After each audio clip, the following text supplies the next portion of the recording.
Act 1, Chapter 1. The candle on the windowsill had burned down to a stub, and Naruto Uzumaki watched the last of the wax pool and harden without bothering to light another one. Outside, the village was loud with drums and laughter, the kind of noise that carried for blocks when the Namikaze compound threw a celebration, and tonight it was loud enough that he could pick out individual voices if he tried. He did not try. He sat on the floor of his small apartment with his knees pulled to his chest and let the sound blur into the general hum of Konoha at night, the way he had taught himself to do years ago. It was his birthday. It was also his brother's birthday, which was the part that mattered to everyone else. He knew, without needing to check, that there would be lanterns strung between the compound cedar trees, that Tuchi's ramen stand would have sent over 3 trays of food nobody would finish, that half the Jonin Corps would stop by to congratulate the 4th Hokage and his wife on another year of raising the boy the whole village had already decided would inherit the will of fire. Kaito Namikaze turned 7 today. So did Naruto. Nobody in that compound was thinking about the second fact. He was not angry, not exactly. Anger required a kind of heat he had stopped feeding a long time ago, sometime around the age of 4. When he had finally stopped waiting by the door on nights like this one. What he felt now was quieter and more useful, a kind of stillness he had built for himself the way another child might build a blanket fort, plank by plank, until it was sturdy enough to live inside.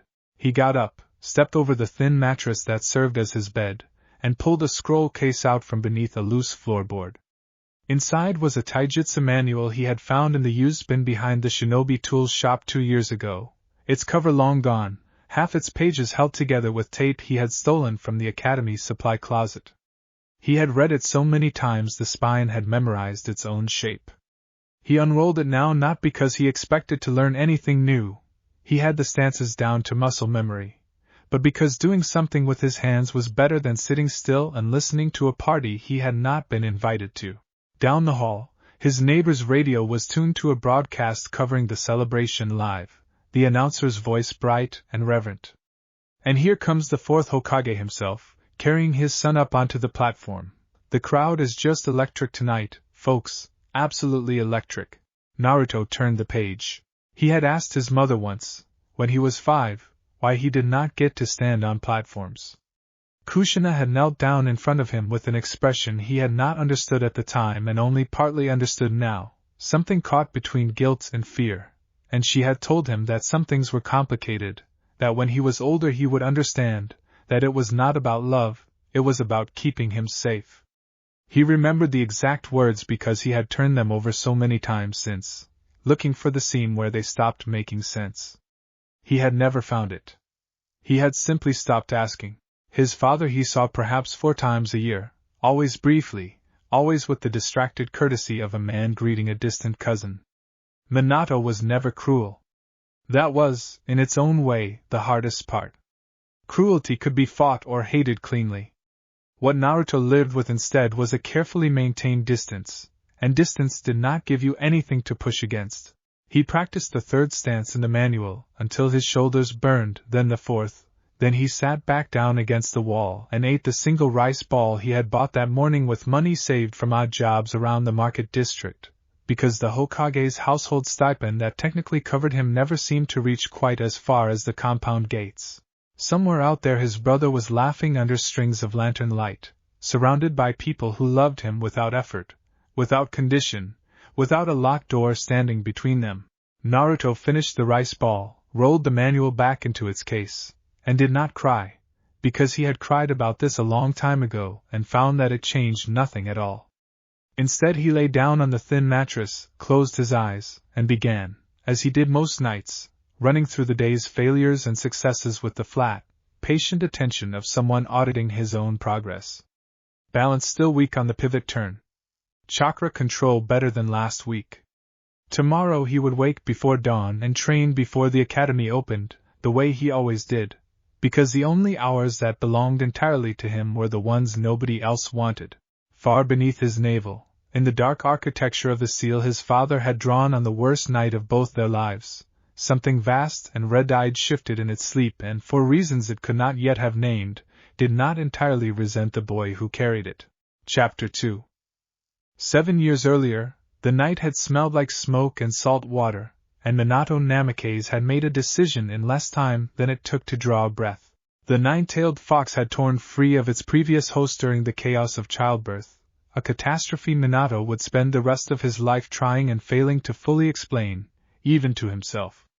Kushina, drained past the edge of what a human body should survive, had delivered twins minutes apart under a barrage of falling debris and the fox's rage. 2 infants. One seal strong enough, in that moment, in that exhaustion, to hold what needed holding. He remembered kneeling in the wreckage with both children in his arms, remembered the terrible arithmetic of it. Kaito had come first, already breathing steadily, strong-lunged and settled, a baby who did not need extraordinary intervention to survive the next 5 minutes.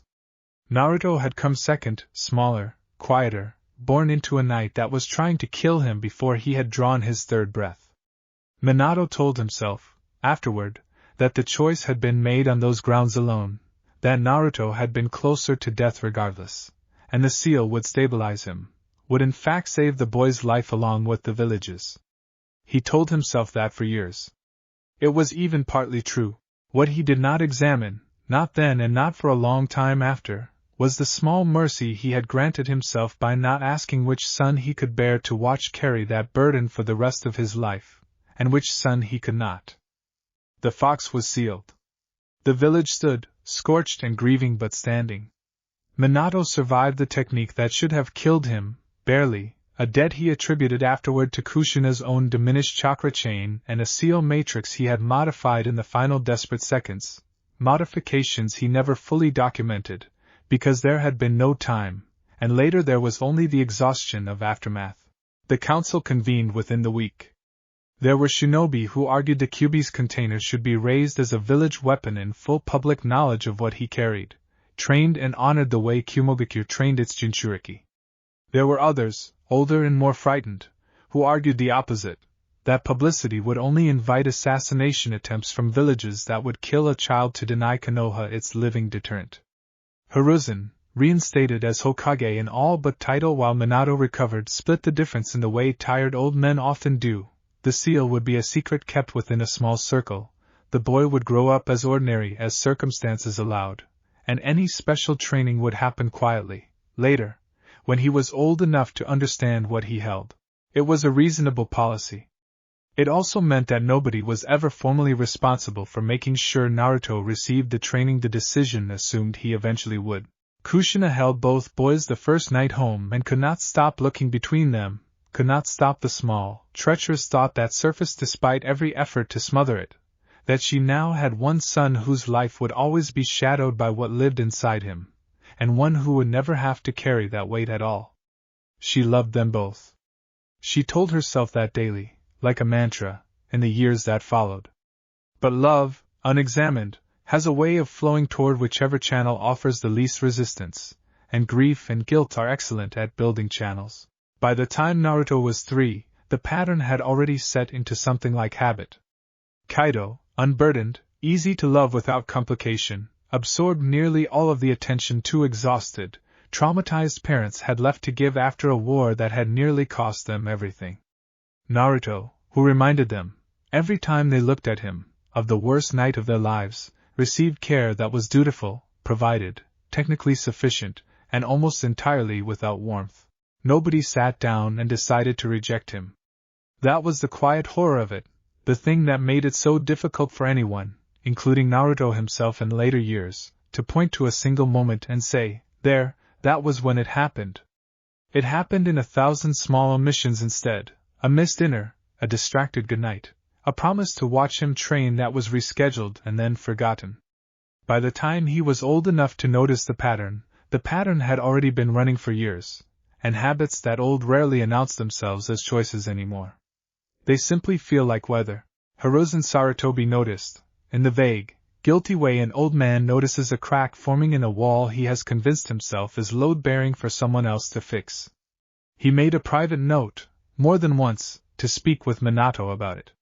He always found a reason to postpone the conversation. There would be time, he told himself. The boy was young. There would be time. There were nights, in those early years, when Kushina would stand outside Naruto's door long after he had fallen asleep, one hand flat against the wood, unable to make herself open it, and unable to make herself walk away either.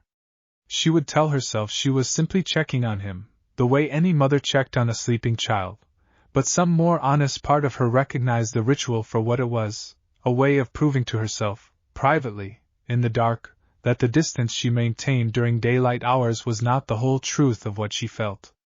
She loved him. She was also, in ways she could not fully articulate even to Minato, afraid of him, not of anything he had done, because he had done nothing, but of what he represented, the night that had nearly ended everything she loved, folded permanently into the shape of her own son's chest. Fear and love, coexisting uneasily in the same small apartment of a heart, rarely produce anything as clean as either one alone. What they produced, in Kushina's case, was a kind of careful, guilty avoidance dressed up as respect for the boy's privacy, an avoidance that felt, from the outside, indistinguishable from indifference, and felt, from the inside, like a wound she did not know how to let heal. Minato's failure was quieter still, and in some ways harder to forgive, because it came dressed in competence. He was, by any measure, an extraordinary Hokage, decisive, principled, beloved by a village that had watched him nearly die keeping it safe. He simply applied that same decisive competence to his household the way he applied it to council sessions and border disputes, triaging his limited hours toward whichever child's needs presented themselves most visibly and most often, and Naruto, quiet and self-contained even as a toddler, rarely presented himself as needing anything at all. It did not occur to Minato for years that the boy's silence was not evidence of contentment but its opposite, a child learning, far too early, that asking for things that were not offered only made their absence hurt more clearly. Chapter 3. The academy classroom smelled like chalk dust and the particular staleness of a room that had held too many restless children for too many hours, and Naruto had learned to like it precisely because it was the one place in the village where the seating chart did not care whose son he was. That was not entirely true, of course. Kaito sat 3 rows up, surrounded by the cluster of classmates who orbited him the way planets orbit something with real gravity, and the instructors called on him first more often than statistics could explain. But the walls did not know who Kaito's father was. The kunai targets did not care. When Naruto put a shuriken through the center ring, the target did not adjust its opinion of him based on his last name, and there was a relief in that so profound he had never bothered trying to explain it to anyone, because he suspected no one would understand why a classroom could feel like the safest place he knew. Uzumaki. Again.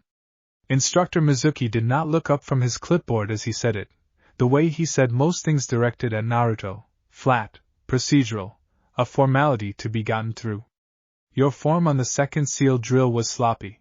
It had not been sloppy.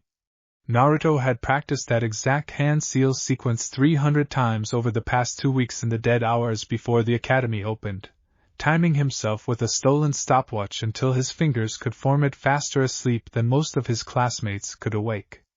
He said nothing, because he had learned that correcting Mizuki cost more than it was worth, and redid the sequence anyway, slower this time, precise enough that even indifference had trouble finding fault in it. Iruka Umino, watching from the doorway where he had come to drop off a stack of graded papers, noticed. He noticed most things about the quiet blonde boy in the back corner, had noticed them for 2 years now with a mixture of professional concern and something more personal he had not yet let himself name. He watched Naruto's hands move through the sequence with a fluency that had nothing to do with natural talent, and everything to do with hours nobody official had authorized or supervised, and he made a note, the way Hiruzen had once made a note, to look into it further. Unlike Hiruzen, Iruka did not have the luxury of forgetting. At the midday break, while most of the class scattered toward the training yard to watch Kaito run through a kenjutsu form his father had personally taught him that week, an open, cheerful spectacle that drew a small crowd every time, because Minato occasionally stopped by to observe and correct, and everyone liked watching the fourth Hokage be a father even from a distance. Naruto took his lunch to the low wall behind the equipment shed, where nobody bothered to look for him because nobody was looking for him at all. You're not going to watch? Iruka asked, settling onto the wall beside him without invitation, which was itself unusual enough that Naruto glanced up. Seen it before? He had. He had watched, twice, early on, standing at the edge of the crowd with the specific ache of someone checking a bruise to see if it still hurt. It still had. He had stopped checking. Iruka studied him for a moment, the too careful posture, the way the boy ate methodically instead of eagerly, like someone rationing rather than enjoying. Your seal work today was better than sloppy, he said finally. It was clean. Cleaner than half the class, including some of them who get complimented for it. Naruto blinked, genuinely startled by the observation being spoken aloud, and something in his chest did an uncomfortable, unfamiliar thing, a kind of small structural shift, like a beam settling into a house that had been built slightly wrong from the foundation up. Instructor Mizuki said. Instructor Mizuki was wrong. Iruka said it simply, without heat, the way a person states a fact about the weather. I'll be observing the afternoon drills myself today. Show me the sequence again, at full speed this time. It was such a small thing. A teacher offering to actually look. Naruto would remember it, years later, as one of the first bricks in a foundation he had not known he was allowed to build. Chapter 4. Training Ground 7 was technically off-limits to unsupervised academy students before dawn, a rule Naruto had decided, at the age of 6, was less a wall than a suggestion aimed at people who had someone waiting for them at home. He arrived most mornings while the sky still held that particular charcoal color that came before any real light, when the training posts were slick with dew, and the only other people awake were the bakers 3 streets over, and the occasional patrol who had long since stopped questioning the small blonde figure running laps around the perimeter. He had introduced himself to one of the patrol chunin once, early on, half expecting to be chased off. The chunin had simply shrugged and told him to watch out for the loose board on the East Bridge, and that had been the end of it. Konoha's shinobi, as a rule, were not cruel to him. They were simply indifferent, which in its own way had taught him more about how the world worked than cruelty ever could have. The Taijutsu manual had taken him as far as diagrams could take a person, which was to say part way. The rest he learned through the much slower, much more painful method of doing the thing wrong repeatedly until his body remembered how not to. He had bruised his shins raw against the training post learning to control the arc of a roundhouse kick. He had dislocated a finger once, at 7, catching himself badly on a fall, and had setted himself with his teeth gritted and tears he refused to let fall, because there was no one to take him to a hospital who would not ask questions he did not want to answer, and because he had, even then, a stubborn conviction that pain was simply the toll booth on the road to competence. Chakra control came harder than taijutsu, if only because there was no manual for it that made intuitive sense to a 7-year-old teaching himself in the dark. He had figured out, through trial and a great deal of error, that he had an unusual amount of it, more than seemed to match his age or his classmates, a surplus that made the fine control drills the academy taught almost useless to him, like trying to fill a teacup from a bursting dam. Where other students struggled to produce enough chakra for the leaf-sticking exercise, Naruto struggled to produce so little of it that the leaf did not simply combust off his forehead in a shower of green ash. He had not yet connected this surplus to anything beneath the surface of himself. He knew, in the vague way children absorb information nobody explains to them properly, that something had happened on the night he was born, that his father had done something significant, that there was a reason people occasionally flinched when they realized who he was rather than who his brother was. He did not know the shape of it. He only knew that his chakra behaved like something with its own opinions, warm and a little wild at the edges, and that on the mornings he pushed himself hardest, he sometimes thought he could feel, very faintly, at the very bottom of a long dark well inside him, something enormous turn over in its sleep, as if disturbed by the noise of his effort, and, more surprisingly, mildly entertained by it. He did not know what to make of that feeling, so for a long time he simply filed it away with the other unexplained things about himself, and kept training. By the time the sun cleared the eastern wall and the academy's first bell rang in the distance, Naruto would be soaked through with sweat, his knuckles split against the post, his legs trembling with the specific fatigue of a body pushed past yesterday's ceiling and into today's, and he would walk to class with the quiet, Private satisfaction of a boy who had already won something that morning that nobody else in that building would ever know to congratulate him for. It was not enough to fill the hole where a family's attention should have been. He had stopped expecting it to be. But it was his, entirely his, built with his own hands out of hours nobody had given him and nobody could take away, and on the days when the loneliness pressed hardest, that ownership was the only thing sturdy enough to stand on.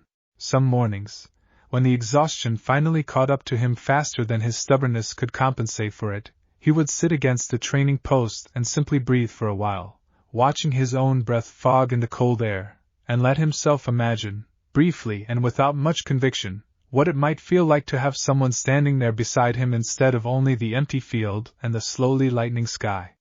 He never let the thought linger long.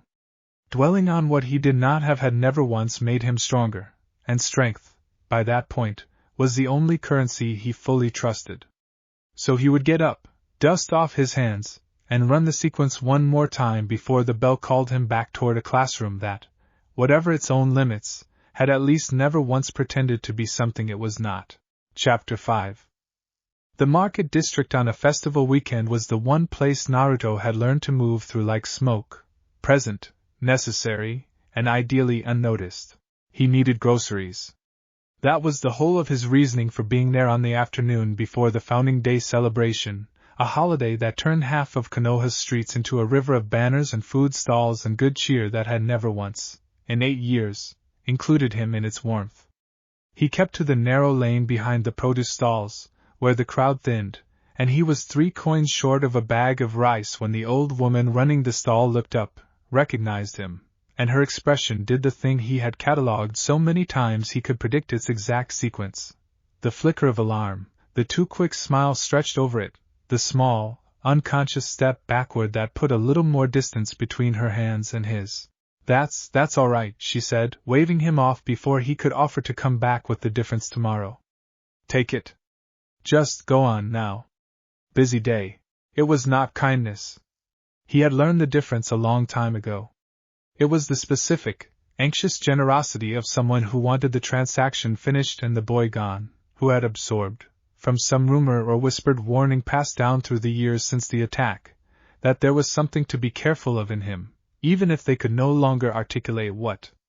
He thanked her anyway, because manners cost nothing and pride was a luxury he had decided early on he could not afford to indulge at other people's expense, and he left with his rice and the familiar, low-grade ache that no longer surprised him, but had also never entirely stopped hurting. He was cutting through the alley behind the tea house when 3 boys from a class above his blocked the narrow path, not with any real plan beyond the aimless cruelty of bored children who had noticed an easy target and decided the festival mood entitled them to some sport. He recognized the tallest of them, a builder's son who had shoved him once before over nothing in particular. "No family party for you either, huh, Uzumaki?" the boy said, and the other 2 laughed, the specific laugh of children imitating an adult's cruelty without understanding its full weight.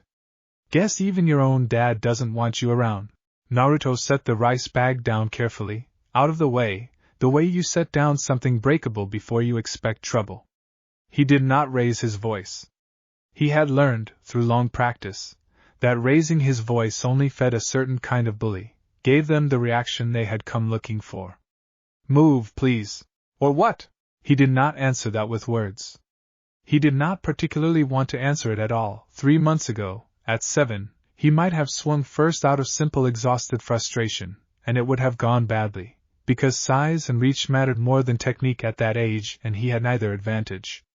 But 8 months of dawn training had changed the arithmetic in ways the boy blocking his path had no way of knowing. When the tallest boy shoved him, an ordinary, contemptuous shove meant to knock him down and get a laugh, Naruto simply was not where the shove expected him to be. A half-step pivot he had drilled 100 times against the training post, and the boy stumbled forward into empty space with the specific, deflating confusion of someone whose bully's script had just been rewritten without his permission. Naruto did not press the advantage. He picked up his rice, said "Move, please" a second time in exactly the same flat, unbothered tone, and this time the boys, rattled by an outcome they had not accounted for, let him pass. He did not feel triumphant walking home. He mostly felt tired, and a little sad in the specific way that came from realizing, again, how much of his life he had spent solving problems entirely alone that a child should never have had to solve at all. But some small, quiet part of him, the part that kept the ledger of dawn hours and split knuckles, noted, with the flat satisfaction of an accountant balancing a difficult month, that the training was working. Whatever else was missing, that much, at least, was his. Chapter 6. He found the shrine by accident, in the way most important discoveries in a child's life arrive, sideways, unannounced, disguised as an ordinary wrong turn. He had gone farther into the forest beyond Training Ground 7 than usual, chasing a training theory he had half formed about using the terrain's natural slope to build leg strength faster than flat ground allowed, and the sun had gotten lower than he'd planned for by the time he noticed the old stone steps half swallowed by moss and root, climbing up toward a structure so overgrown he initially mistook it for a rock formation.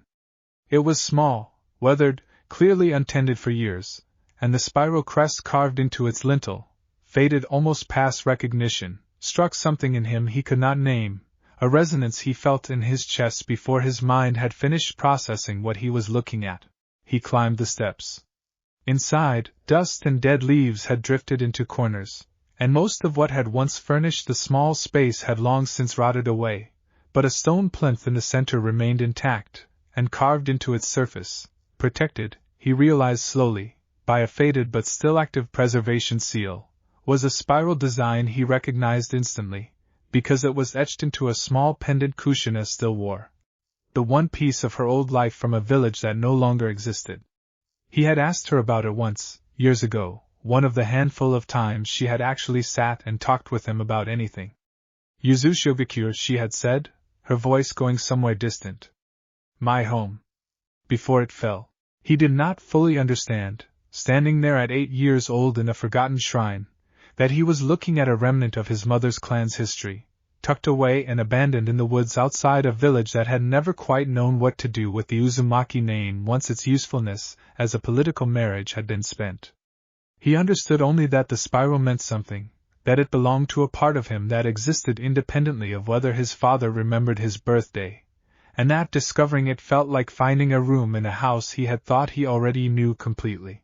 He came back the next day, and the day after that, clearing debris carefully, respectfully, the way he imagined someone should treat a place that had clearly once mattered a great deal to someone. Beneath a collapsed section of flooring he found a sealed storage scroll, its casing scorched at one corner, but the seal itself intact, and when he finally worked up the nerve to unseal it, carefully, half expecting nothing, half expecting disaster, what unrolled across the stone floor was a set of chakra control exercises written in a looping, energetic hand, annotated in the margins with corrections and complaints in a second, more careful handwriting, the private working notes of Uzumaki practitioners refining their own techniques generations ago. He could not read all of it. Some of the notation used conventions he had never encountered in any academy text. But enough of it was legible that he spent the following weeks working through the earliest exercises with a hunger he had rarely felt about anything, because for the first time in his life, someone, even someone dead, even someone who had never known he would exist, had left him something on purpose. He spent an entire weekend simply cataloging what remained of the shrine's contents, moving through the small space with a reverence that surprised even him, setting aside cracked pottery and a rusted set of ceremonial kunai he suspected had been used in some ritual long since forgotten by anyone still living. In a hollow beneath the plinth, wrapped in cloth that disintegrated the moment he touched it, he found a second, smaller scroll, this one containing not techniques but what looked like a partial family record, names and dates rendered in the same looping hand as the training notes, tracing a line of Uzumaki practitioners back through generations he had no context to understand. His mother's name was not on it. The record predated her by decades, possibly longer, a fragment of a much older lineage that had simply outlived the clan itself. He rolled it carefully and kept it beside the training scroll, not because he understood its significance yet, but because something in him recognized that it belonged to him regardless, in a way almost nothing else in his life currently did. That night, working through a breathing pattern the scroll called a foundation exercise, he felt the presence at the bottom of the well stir again, more clearly than before, less like disturbed sleep this time and more like something choosing to pay attention. He did not hear words, not yet. He felt only a kind of dry, ancient amusement, directed not unkindly at the small, stubborn creature doing breathing exercises alone in the dark, working with the patient, unglamorous devotion of someone who had long ago stopped expecting anyone to notice, and had decided to become remarkable anyway. He mentioned the sensation to no one, not even Irika, because he did not yet have language for it, and because some private instinct told him it was not yet time to go looking for that language. He simply kept training, night after night, in a shrine that had waited decades for someone willing to climb its overgrown steps, and did not know that he was, in his own small and patient way, beginning to repair something considerably older and larger than himself. Chapter 7. You've been coming in with grass stains for a month, Irika said, not looking up from the stack of exams he was grading, though the observation was precise enough that Naruto knew he had, in fact, been looking closely and often. And you're not tired in the afternoons the way you used to be. You're building something. I'd like to know what. They were alone in the classroom after hours, a routine that had quietly established itself over the preceding weeks without either of them formally agreeing to it, Naruto staying behind to ask about a technique, Irika finding reasons to still be there when he did. It had started with the seal sequence and grown, slowly, into something neither of them had a tidy name for yet, though Naruto had begun, cautiously, privately, to think of Wednesday afternoons as the best part of his week. He hesitated only briefly before answering, because some instinct told him this particular adult had earned the truth in a way most others had not. I found some old training notes. In the forest. I'd been using them. Whose notes? I think they were my mother's clan's. Before Yuzushiogakure fell. He watched Irika's face carefully as he said it, braced for the flicker of alarm or discomfort that conversations touching his family sometimes produced in adults who knew more than they said about the household he came from. It did not come. Irika simply looked interested, and then, after a moment, quietly troubled in a different direction entirely. You found this yourself. Alone. And you've been training with unfamiliar techniques, alone, with no one checking your form for safety. It was not quite a rebuke, but it carried the weight of one. Naruto, some of the older chakra conditioning methods can do real damage if the sequence is off. I'd like to see what you've been working with. It was such a small offer. Show me. I want to help you not get hurt doing something you're clearly going to keep doing anyway.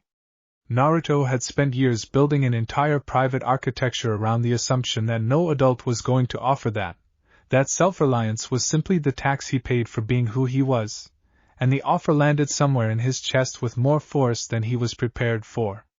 He nodded, because he did not entirely trust his voice. Over the following weeks, Wednesday afternoons became Wednesday and Friday afternoons, and then most days Irika staying late to walk through the scrolls exercises with him, correcting his breathing timing on the foundation technique, catching an error in his stance that would have strained his knee within the year if left uncorrected, occasionally sitting in comfortable silence while Naruto worked through a sequence, and simply watching. The way a person watches something they have decided matters to them. Irika never asked the obvious question, why is a boy from the Hokage's own household teaching himself alone in the woods? Because he suspected he already knew enough of the answer to make asking it out loud a cruelty of its own, and because he had decided, somewhere in the accumulation of these small afternoons, that the more useful thing he could do was simply be present rather than force a reckoning he had no authority to force. You have real talent, he told Naruto one evening, packing up his bag as the light outside went gold and low. Not just effort. Talent. The kind that gets noticed eventually, whether people are looking for it or not. Naruto did not know what to do with the compliment beyond turning it over privately later, the way he turned over most rare kindnesses, testing it for the scene where it might not be real. He found none. It simply sat there, warm and solid, the first stone of something he was only beginning to understand he was allowed to build, the quiet, unshakable conviction that he was, in fact, worth someone's attention. Chapter 8. The Academy's mid-year showcase was, by long tradition, the one day the compound's usual restraint about public display gave way entirely, and this year it gave way specifically in Kaido's direction. Minato had cleared his afternoon schedule, a rare enough event that even the Hokage's own guard commented on it. Kushina sat in the front row of the small gallery beside him, and when Kaido stepped out to demonstrate the wind affinity technique his father had been personally coaching him through for 2 months, the applause that followed was warm and immediate and entirely genuine, because Kaido was, in fact, talented, and likable, and utterly without malice. A boy who had simply never been given a reason to question why his life looked the way it did. Naruto watched from the back of the gallery, where he had chosen a seat with a clear sight line to the door, a habit he had developed without quite deciding to. He did not resent his brother's ability. That he had worked out somewhere around age 7 would have been both unfair and beside the point. Kaido had not built the wall between them. Kaido, most days, did not seem to fully register that the wall existed at all, moving through his charmed life with the guileless ease of someone who had simply never had cause to look for what was missing, because for him nothing was. What Naruto resented, quietly, without letting it show on his face, because the gallery was full of people who would have found the sentiment either scandalous or amusing depending on their mood, was the specific arithmetic of it. 2 months of a father's personal, focused attention had produced a technique Kaido could now perform reliably. Naruto had spent that same span of 2 months entirely alone in the woods, working through Uzumaki Foundation exercises with no one to correct his errors but Iruka's occasional evening visits, and what he had produced in that time was, by any fair measure, more impressive. It simply had no gallery. No applause. No father clearing his schedule to watch. He was called up eventually, near the tail end of the showcase. In the perfunctory way the academy included every student regardless of household. He demonstrated a chakra control exercise, nothing flashy, nothing that would have drawn the eye of a crowd primed all afternoon for spectacle, balancing on a single finger atop a training post while maintaining a level, unbroken stream of chakra through both palms, a level of control considerably beyond what an 8-year-old should have been capable of. A few of the instructors exchanged a glance. Iruka, watching from the side of the gallery, allowed himself something close to a proud smile. The applause that followed was polite, brief, and utterly disconnected from what had actually been demonstrated, because most of the room had not been trained to recognize what they were looking at, and the ones who had were not the ones with a personal stake in noticing. Minato clapped along with everyone else. He did not, in that moment, know enough about his own son's training to understand that what he had just watched was remarkable. He would spend later years turning that particular blind spot over with a specific, corrosive regret, but on this afternoon it simply passed him by, filed under the general, comfortable assumption that both his sons were doing fine. Kaido found Naruto afterward, near the refreshment table, with the easy, unbothered warmth he showed everyone. That finger thing was cool, he said, genuinely, because he meant it. How long did it take you to learn that? A while, Naruto said, and left it there, because the honest answer, every free hour of 2 solid months, alone, in the dark, with no one watching, would have required an explanation neither of them was ready to have, and because some small, stubborn part of him still did not want to make his brother the target of an anger that had never really belonged to him in the first place. Kaido, for his part, glanced once toward their parents, still deep in conversation with a cluster of proud onlookers, and something in his expression flickered, brief, unformed, the first faint edge of a question he did not yet know how to ask. Chapter 9. The Academy's year-end aptitude evaluation was not meant to be dramatic. It existed primarily as a bureaucratic formality, a set of standardized drills scored by a rotating panel of Chunin instructors and filed away in records nobody outside the administration office ever read, and Naruto approached it the way he approached most things by then, with quiet, methodical thoroughness rather than any expectation of being seen. He was not, therefore, prepared for the silence that followed his scores being read aloud. Chakra control, highest in the year. By a margin the proctor read twice to confirm he had transcribed it correctly. Taijutsu form, second only to a boy 2 years his senior who had been training under a clan instructor since birth. Written theory, solid, unremarkable, the one category where his self-guided education showed its gaps plainly. Stamina and reserve capacity, a number that made one of the panel members set down his pen entirely and simply stare at the boy standing at attention in front of him, because the figure did not fit any curve the Academy's scoring rubric had been built to accommodate. "Run it again," the senior proctor said, not unkindly, mostly out of professional disbelief. Naruto ran it again. The number held. Word of it moved through the instructor's lounge faster than any single result had in years, filtered through the particular mix of admiration and confusion that came from a discovery nobody had been positioned to expect. Mizuki, informed secondhand, said something dismissive about clerical error that nobody bothered to repeat to him twice. Irika, hearing the numbers from a colleague, felt something in his chest that was equal parts vindication and a fresh, sharper grief on the boy's behalf, because a result this clear should have been the thing that finally moved the household that mattered most, and he suspected, with the tired certainty of long experience, that it might not. He was, mostly, right. The report reached Minato's desk 3 days later, buried in a stack of routine academy paperwork his aide had flagged for his attention because the numbers were, by any objective measure, remarkable. Minato read it standing in his office doorway, and for a long moment he simply held the page and did not move, because the report in his hand did not match the son he thought he knew, the quiet, easy-to-overlook boy who occupied the periphery of a household built, without his quite noticing when it happened, around someone else entirely.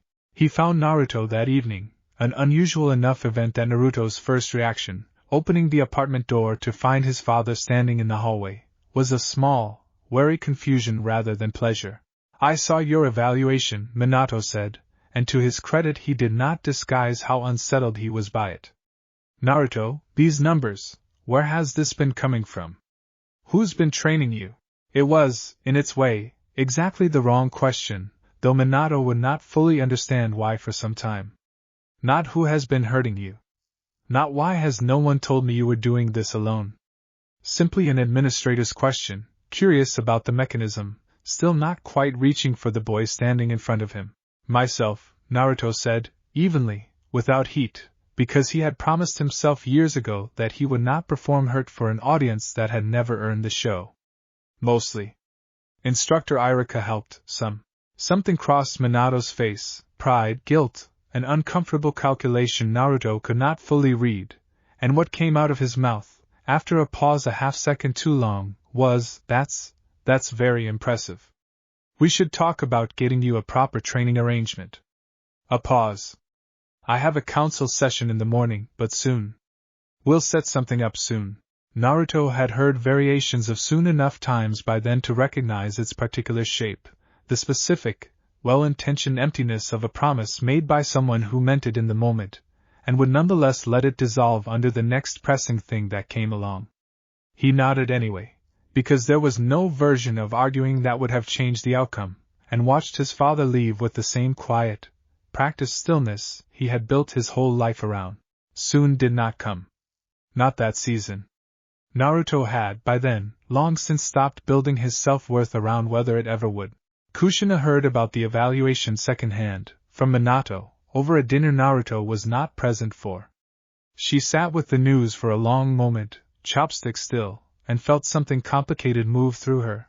Pride, unmistakably, sharp and immediate, followed almost at once by a colder, more uncomfortable recognition. Her son had built something extraordinary entirely without her, in the same forests where she herself had once trained as a girl, using techniques that had likely come from her own vanished clan, and she had not known, had not asked, had not been present for a single hour of it. "We should invite him for dinner properly," she said finally, quietly. "This week."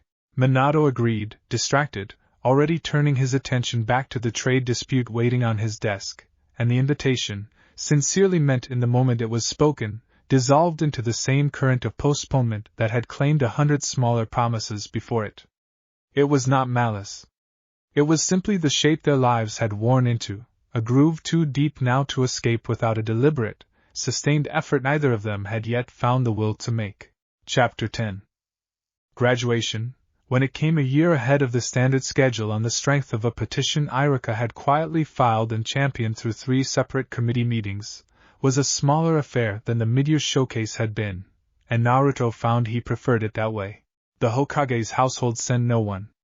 Minato was in council session over a trade dispute with the Land of Rivers, a conflict genuinely important enough to justify the absence in any reasonable accounting, and Kushina had a healer's appointment she could not reschedule, and both of these things were true and reasonable and entirely beside the point, because Naruto stood at the front of the graduating line to receive his headband from Hiruzen himself and understood, without particular bitterness anymore, that the seats reserved for family in the small audience would remain empty, the way they usually did.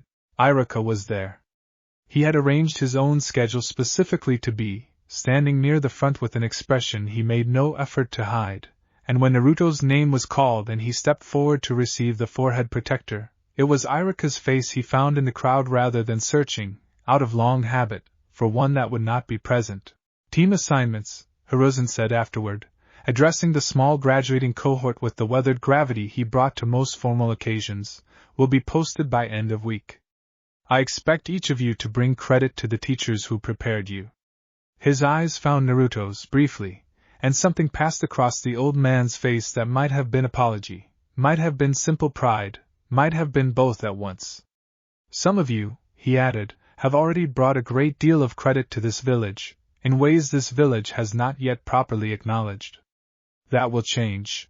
It was the closest thing to a public statement Hiruzen had ever made about the situation in the Hokage's household, oblique enough to avoid an outright confrontation with the sitting Hokage over his own son, direct enough that several instructors in the room understood exactly what was being referenced. Naruto did not fully register the weight of it in the moment.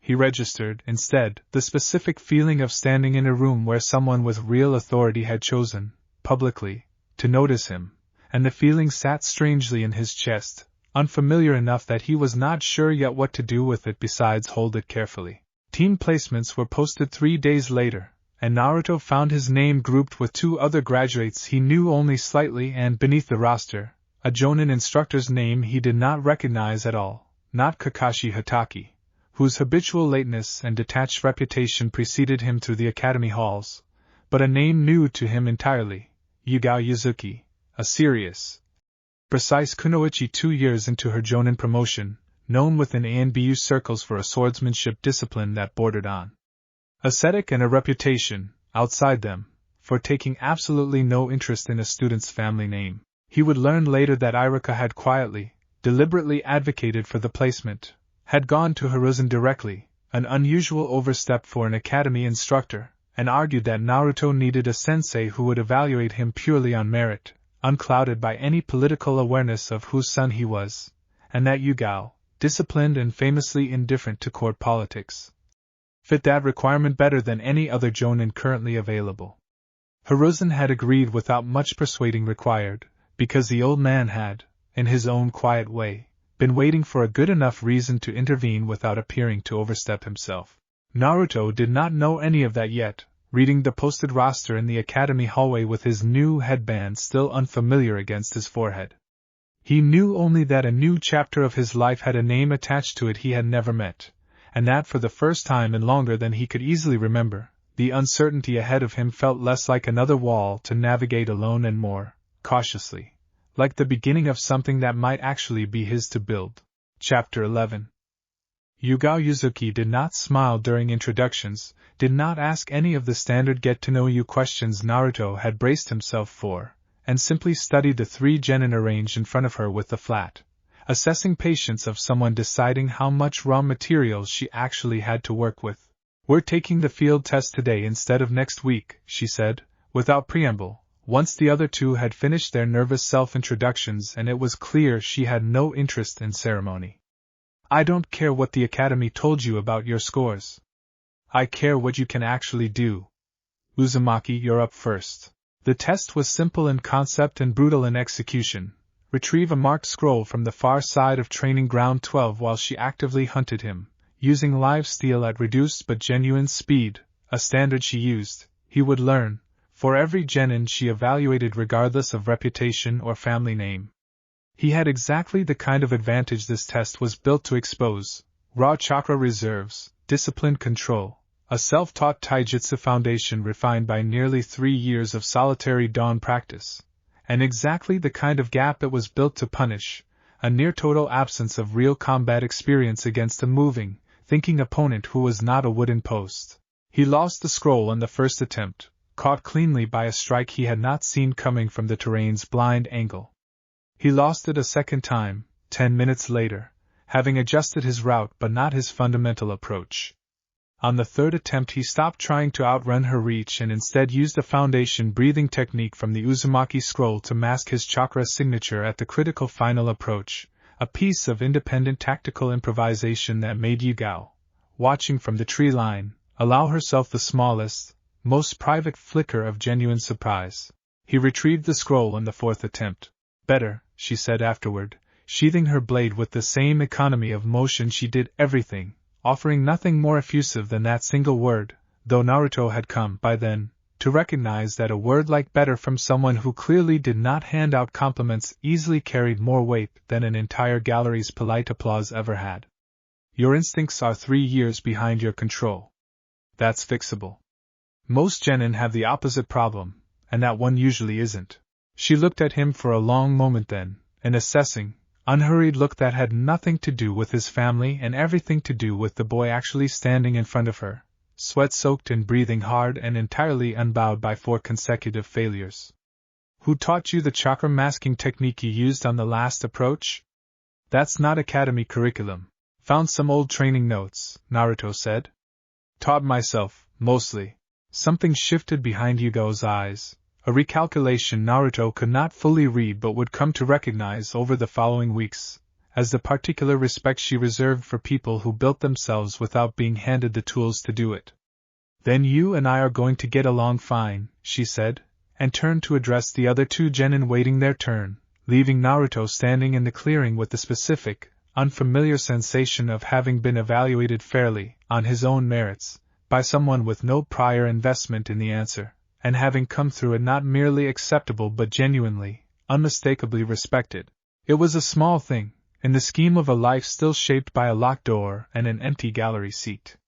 But small things, accumulated carefully over years by a boy who had learned to build with whatever he was given, had a way of adding up to something considerably larger than the sum of their parts, and Naruto walked home that evening for the first time in longer than he could remember without the low, familiar ache that usually accompanied the end of an ordinary day.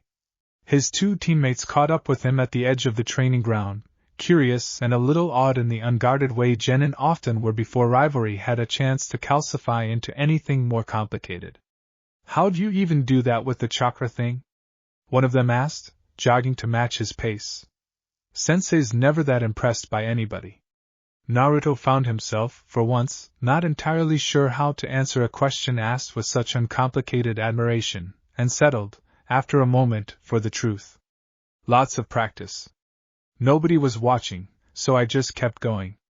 It was the first time he had said something that honest about himself out loud to someone his own age, and to his quiet surprise, either of them treated it as strange. They simply nodded, as if that explanation made perfect sense, and the 3 of them walked back toward the village gate together, an ordinary, unremarkable companionship that Naruto, cataloging the day the way he cataloged everything, filed away as something worth having more of. Chapter 12.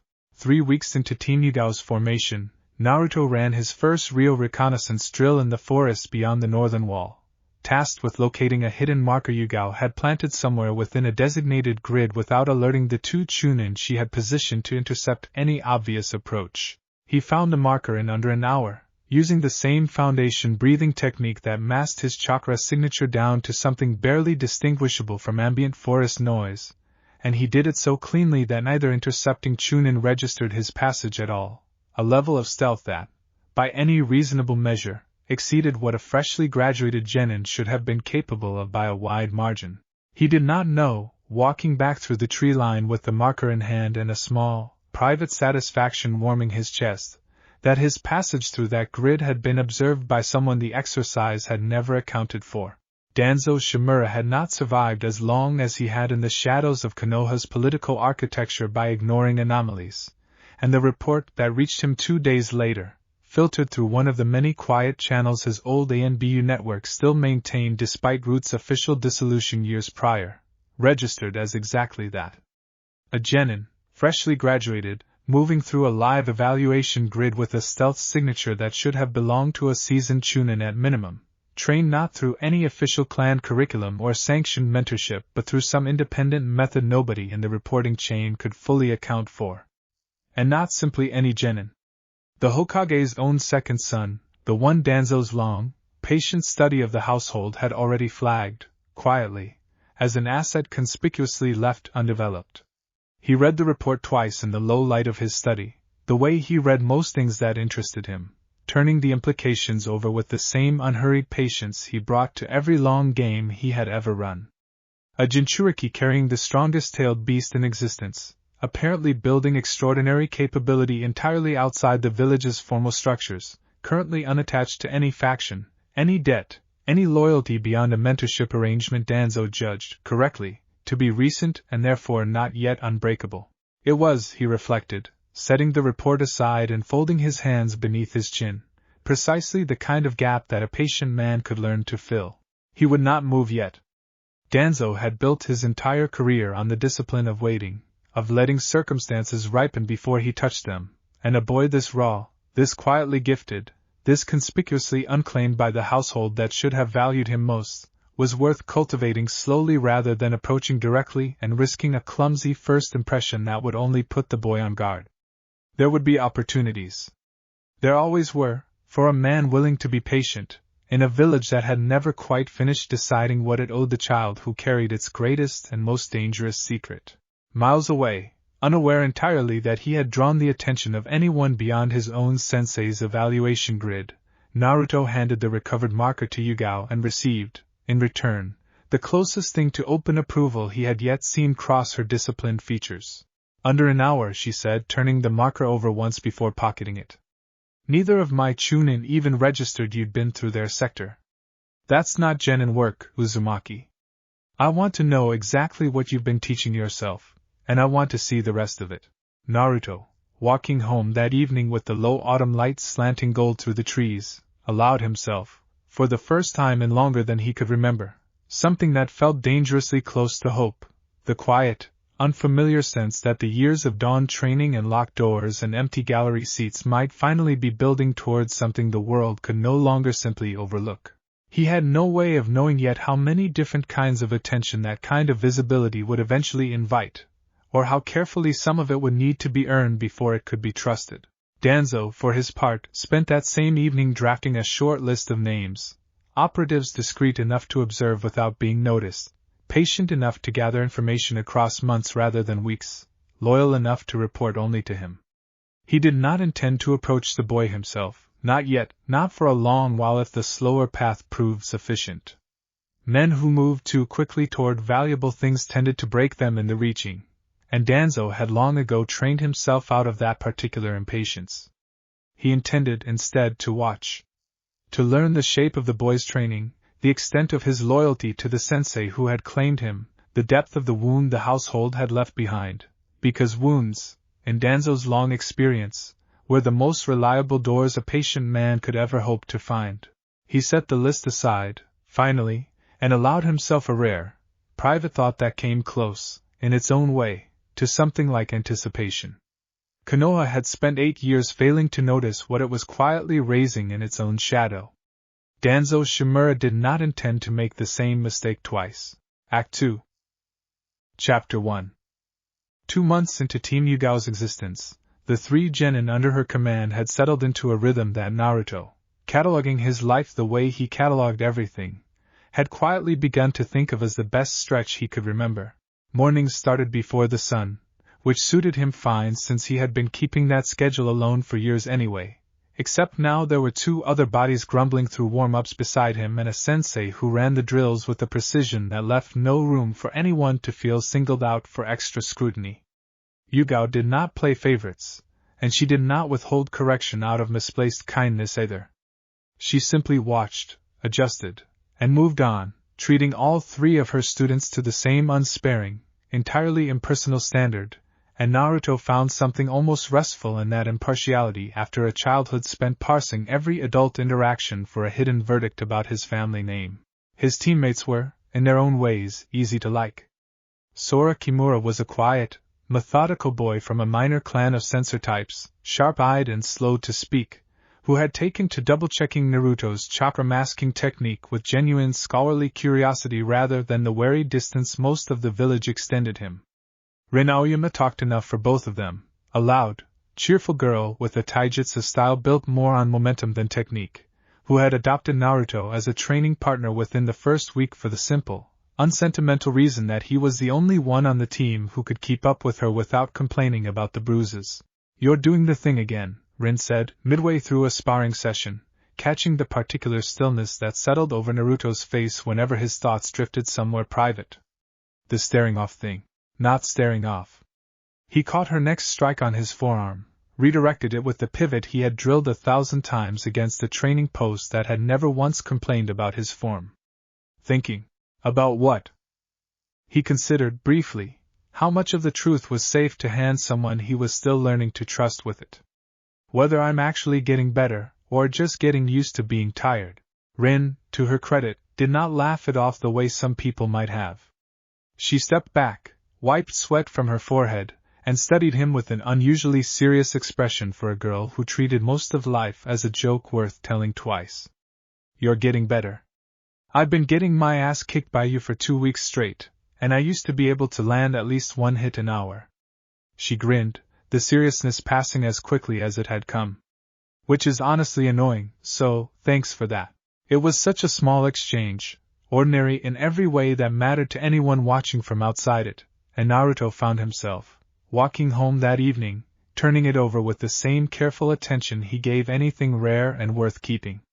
He had built an entire childhood on the assumption that connection was a luxury other people's lives simply contained more room for than his did. 2 months into a genin team, he was beginning, cautiously, to suspect he had been wrong about that. Yugao noticed the shift in him too, though she said nothing about it directly, being a woman who communicated approval through slightly longer training sessions rather than words.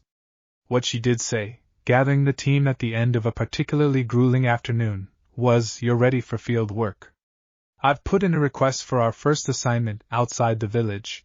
The announcement landed among the 3 genin with the specific electric mixture of excitement and nerves that came from a milestone finally arriving after weeks of anticipation. Sora asked precise, practical questions about mission classification and likely terrain. Rin asked, with rather less practicality, whether they'd get to fight anyone interesting. Naruto asked nothing at all, because what he felt, standing in the fading light of the training ground with a headband that finally meant something and 2 teammates who had become, against every quiet expectation he'd built for himself, something like friends, was simply a wide, unfamiliar sense of forward motion, the first he could remember in longer than he cared to measure. That night, packing the small kit of supplies he had learned, over years of frugal necessity, to assemble with practiced efficiency, he found himself pausing over the taijutsu manual still tucked in its worn case beneath the loose floorboard, the same one that had taught him his first stances at 5 years old. He did not need it for the mission. He packed it anyway, out of a habit that had less to do with the manual's remaining usefulness and more to do with what it represented, proof, carried physically, that everything he now had access to had first been built out of nothing at all, and was worth remembering precisely because of that. Chapter 2. The mission, when it came through the following week, was rated C rank and looked, on paper, almost aggressively unremarkable. Escort a cartographer contracted by the village to a set of survey points along the border with the land of rivers, protect his equipment and his person for the 6 days the work required, and return him safely to Konoha. Yugao had requested it specifically for its low stakes, a deliberate first field test that would expose her genin to travel, terrain, and unfamiliar routine without the genuine danger a higher-ranked assignment might carry. It went well for the first 4 days. The cartographer, a nervous, talkative man named Hachiro who had clearly never left the safety of village walls before this contract, filled the silences of travel with a steady stream of commentary about elevation lines and map-making conventions that Sora, to Naruto's quiet amusement, actually found genuinely interesting. Rin scouted ahead with an energy that never seemed to flag no matter how many hours they walked. Naruto took the rear position, the least glamorous assignment, and the one Yugao had given him without explanation on the first morning, and it took him 2 full days to realize she had put him there specifically because his chakra masking technique made him the hardest of the 3 to track from behind, a quiet acknowledgement of a skill he had built entirely alone that no one had needed to praise aloud for him to understand its weight. The trouble arrived on the 5th day, in the specific, unglamorous way trouble usually did, not with drama, but with a missed detail. A group of border bandits, opportunistic rather than skilled, had been tracking Hachiro's supply cart for 2 days, drawn less by any understanding of who they were following and more by the simple, mercenary calculation that a cartographer's equipment sold well on the black market to rival villages hungry for updated terrain data. They struck at dusk, when the light made ambush easiest, for armed men breaking from the tree line with the loud, chaotic confidence of people who had not accounted for a Jonin escort. Yugao dropped 2 of them before either genin had fully processed the engagement had started, her blade work as economical in combat as it was in every other part of her life. But the 3rd bandit had circled wide toward the supply cart, toward Hachiro, who had frozen entirely, and it was Rin who reached him first, putting herself bodily between the cartographer and the approaching blade with more courage than tactical sense. The strike that should have caught her did not, because Naruto was already moving, had been moving since the fight's second breath, chakra-masked and low to the ground in a way that put him at the bandit's flank before the man had registered a 4th combatant existed at all. He did not think through the technique so much as let 3 years of dawn training answer for him, a strike aimed not to kill, because Yugao had drilled restraint into all 3 of them as thoroughly as she had drilled offense, but to disable, driving the man's weapon arm wide and sweeping his legs out from under him with the same pivot he had practiced against the training post 1,000 mornings in the dark. The 4th bandit fled. Yugao secured the other 2 with efficient, unhurried economy, and the entire engagement, start to finish, had taken perhaps 90 seconds. Rin was shaking afterward, adrenaline finally catching up with her once the danger had passed, and she gripped Naruto's arm with a fierceness that surprised them both. "You had my back," she said, not quite a question. "You had my actual back." "Course I did." He said it simply, without performance, because it had not occurred to him in the moment to weigh whether he would. The decision had made itself, faster than conscious thought, the way instinct only moves when it has been trained deeply enough to bypass hesitation entirely. It was a small realization, standing there in the fading light with his teammate's hand still gripping his arm, but it settled into him with real weight. Somewhere in the last 2 months, without deciding to, he had started building a loyalty to people who had never once made him feel like he needed to earn it first. Yugao secured the 2 bound bandits to a nearby tree for the local border patrol to collect, then studied her team for a long moment with an expression that, for once, betrayed something warmer than her usual professional reserve. "Good instincts, all 3 of you," she said. "That's not luck. That's the drilling paying off exactly the way it's supposed to."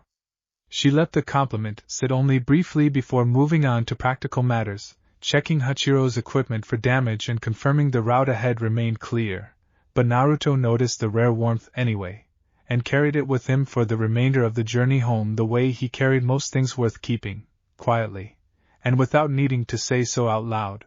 Chapter 3.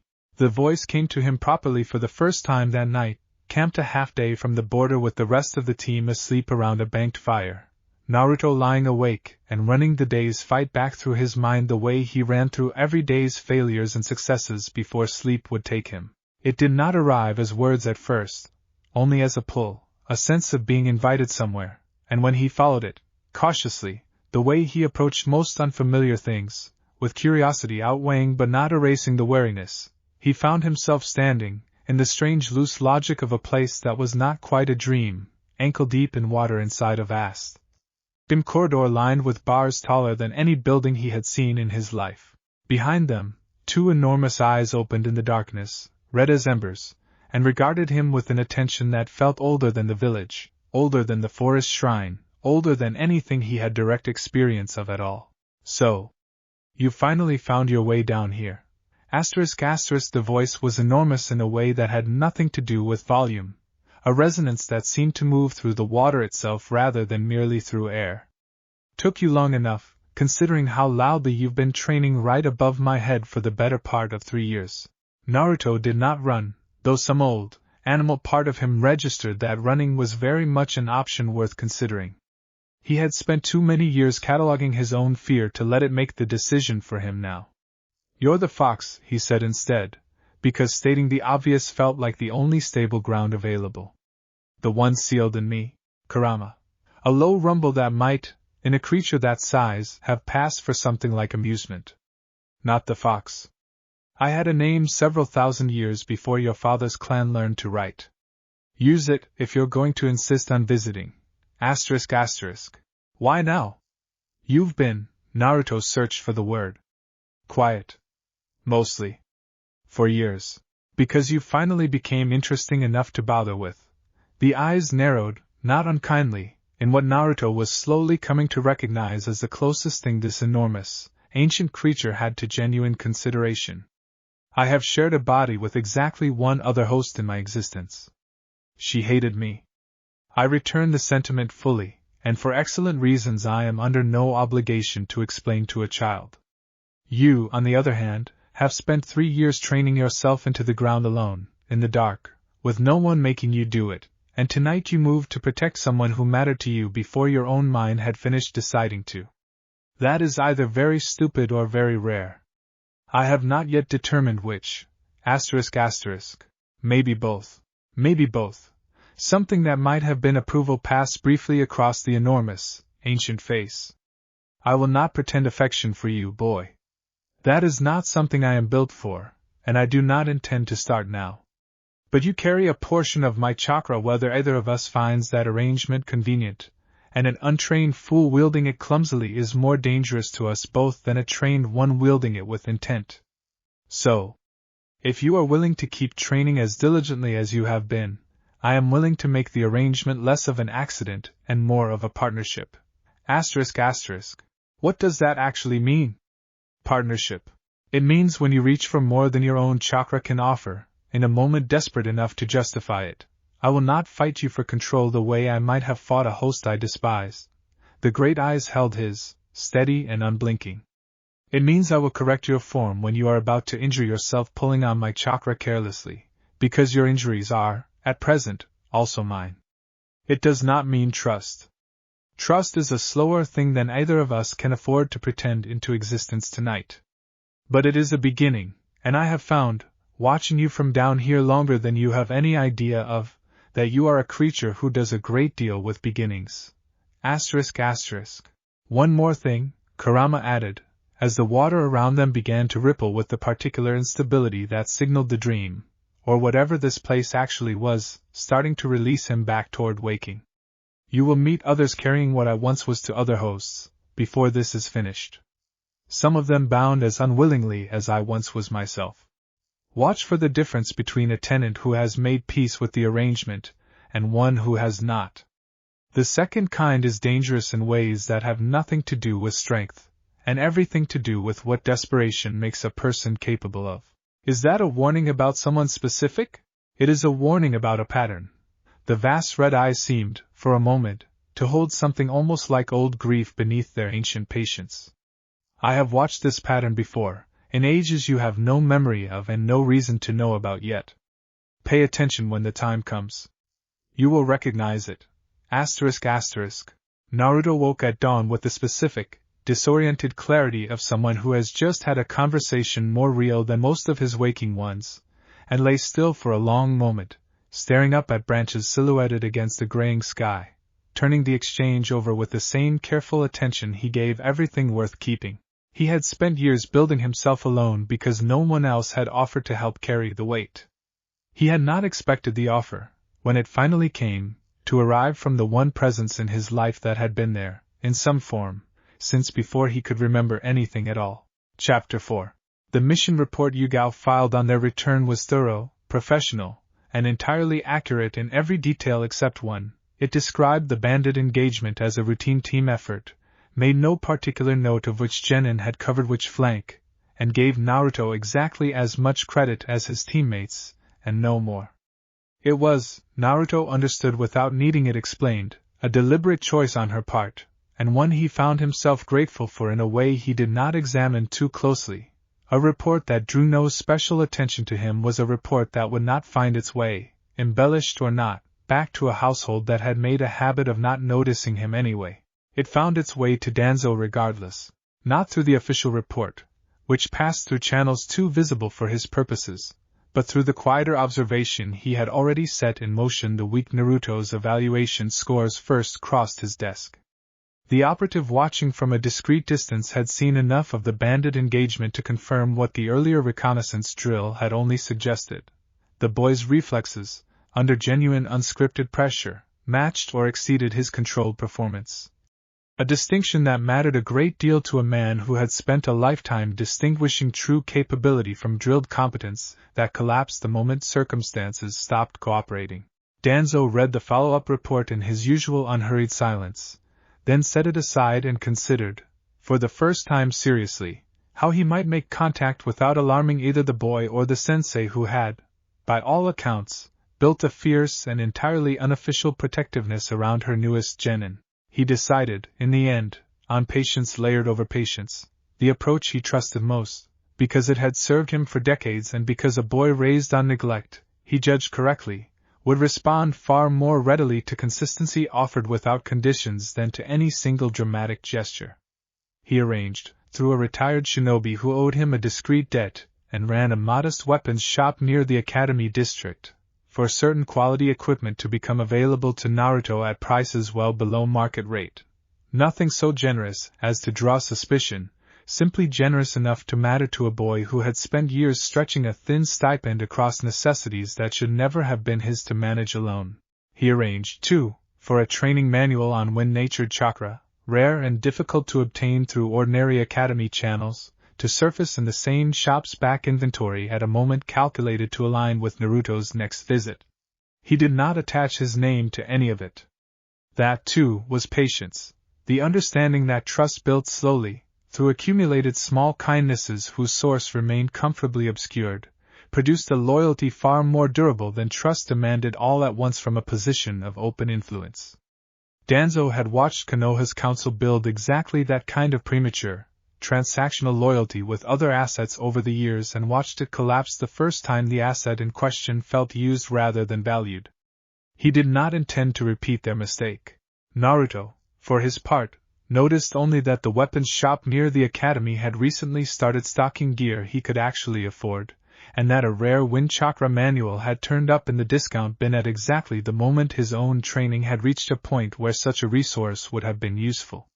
He thought little of it beyond simple, uncomplicated gratitude for a stroke of good fortune in a life that had not offered him many. He had no reason yet to wonder why fortune, so rarely inclined to favor him before, had suddenly begun arriving in such precisely calibrated doses. He mentioned the manual to Yugao during their next training session, more out of genuine excitement about the technique it described than any suspicion about its origin, and she examined it with a brief, professional glance before handing it back. "Unusual find for a discount bin," she said, a note of mild curiosity in her voice that did not quite rise to concern. Wind-natured manuals that detailed rarely surface outside clan archives. Wherever it came from, use it well, just keep your eyes open about where things land in your lap that seem a little too convenient. It was, in hindsight, exactly the kind of caution a boy raised without much convenient good fortune had little practiced instinct for weighing properly, and Naruto filed the advice away without yet understanding how directly it applied. Chapter 5.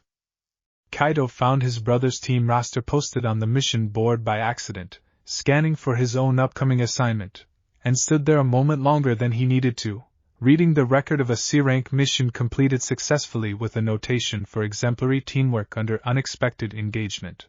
He had not known Naruto's team had already run field missions outside the village. He had not, he realized with a small, uncomfortable jolt, known much of anything about what his brother's life actually contained these days, beyond the vague, background awareness that Naruto existed somewhere in the same household, ate meals at different hours, occupied a bedroom Kaido could not remember the last time he had actually entered. That evening, at a dinner their mother had specifically arranged, one of the sporadic, well-intentioned attempts at family unity that occurred perhaps once every few months and rarely produced the warmth they were meant to, Kaido found himself watching his brother across the table with an attention he had not previously thought to apply. Naruto ate quickly, efficiently, the way someone eats who has spent years treating meals as fuel rather than occasion. He answered questions when asked briefly, without volunteering more than the question required. He did not, Kaito noticed for what felt like the first time, ever initiate conversation himself, as though some old instinct had taught him that unprompted words in this particular room rarely landed anywhere useful. Heard you took down a bandit solo on the border mission, Kaito said, an attempt at brotherly warmth that came out slightly wrong, too eager, too obviously reaching for a connection he did not have the practiced ease to build naturally. That's seriously impressive. Wasn't solo. Team effort. Naruto said it flatly, not with hostility exactly, but with the careful neutrality of someone who had learned not to invest much in conversations at this table, because investment, historically, had rarely been returned in kind. Right, but still, Kaito pressed, unsure why the exchange felt harder than it should have, why his easy charm, which worked reliably on nearly everyone else in his life, seemed to slide off his own brother without purchase. You should tell me about it sometime. I don't really know what your training's even been like. Something flickered across Naruto's face, brief and carefully controlled, that might have been surprise, might have been the specific, guarded hope of someone who had learned the hard way not to trust it. Sure, he said, non-committal, and the conversation moved elsewhere, steered by their mother toward safer, more general territory, and Kaito was left with the uncomfortable sense of having reached for something and found it further away than the physical distance across the table should have allowed. He raised it with his father later, alone, in the hallway outside Minato's study. Does Naruto seem, I don't know, distant to you? Like there's something we're missing? Minato, tired from a long council session, gave the question more genuine consideration than his exhaustion probably warranted, and something crossed his face that Kaito had rarely seen there, a flicker of guilt too old and too settled to fully surface. He's always been more independent than you, Minato said, finally, and Kaito could tell even as the words left his father's mouth that they were doing more work than they should have, smoothing over something neither of them had the tools, yet, to name directly. It's just his temperament. Kaito nodded, because it was easier than pushing further, and went to bed that night with a small, unresolved unease sitting somewhere beneath his ribs, the first real crack in the comfortable, guileless assumption he had carried his whole life that his family simply looked the way every family looked, and that nothing about it required a second, harder look at all.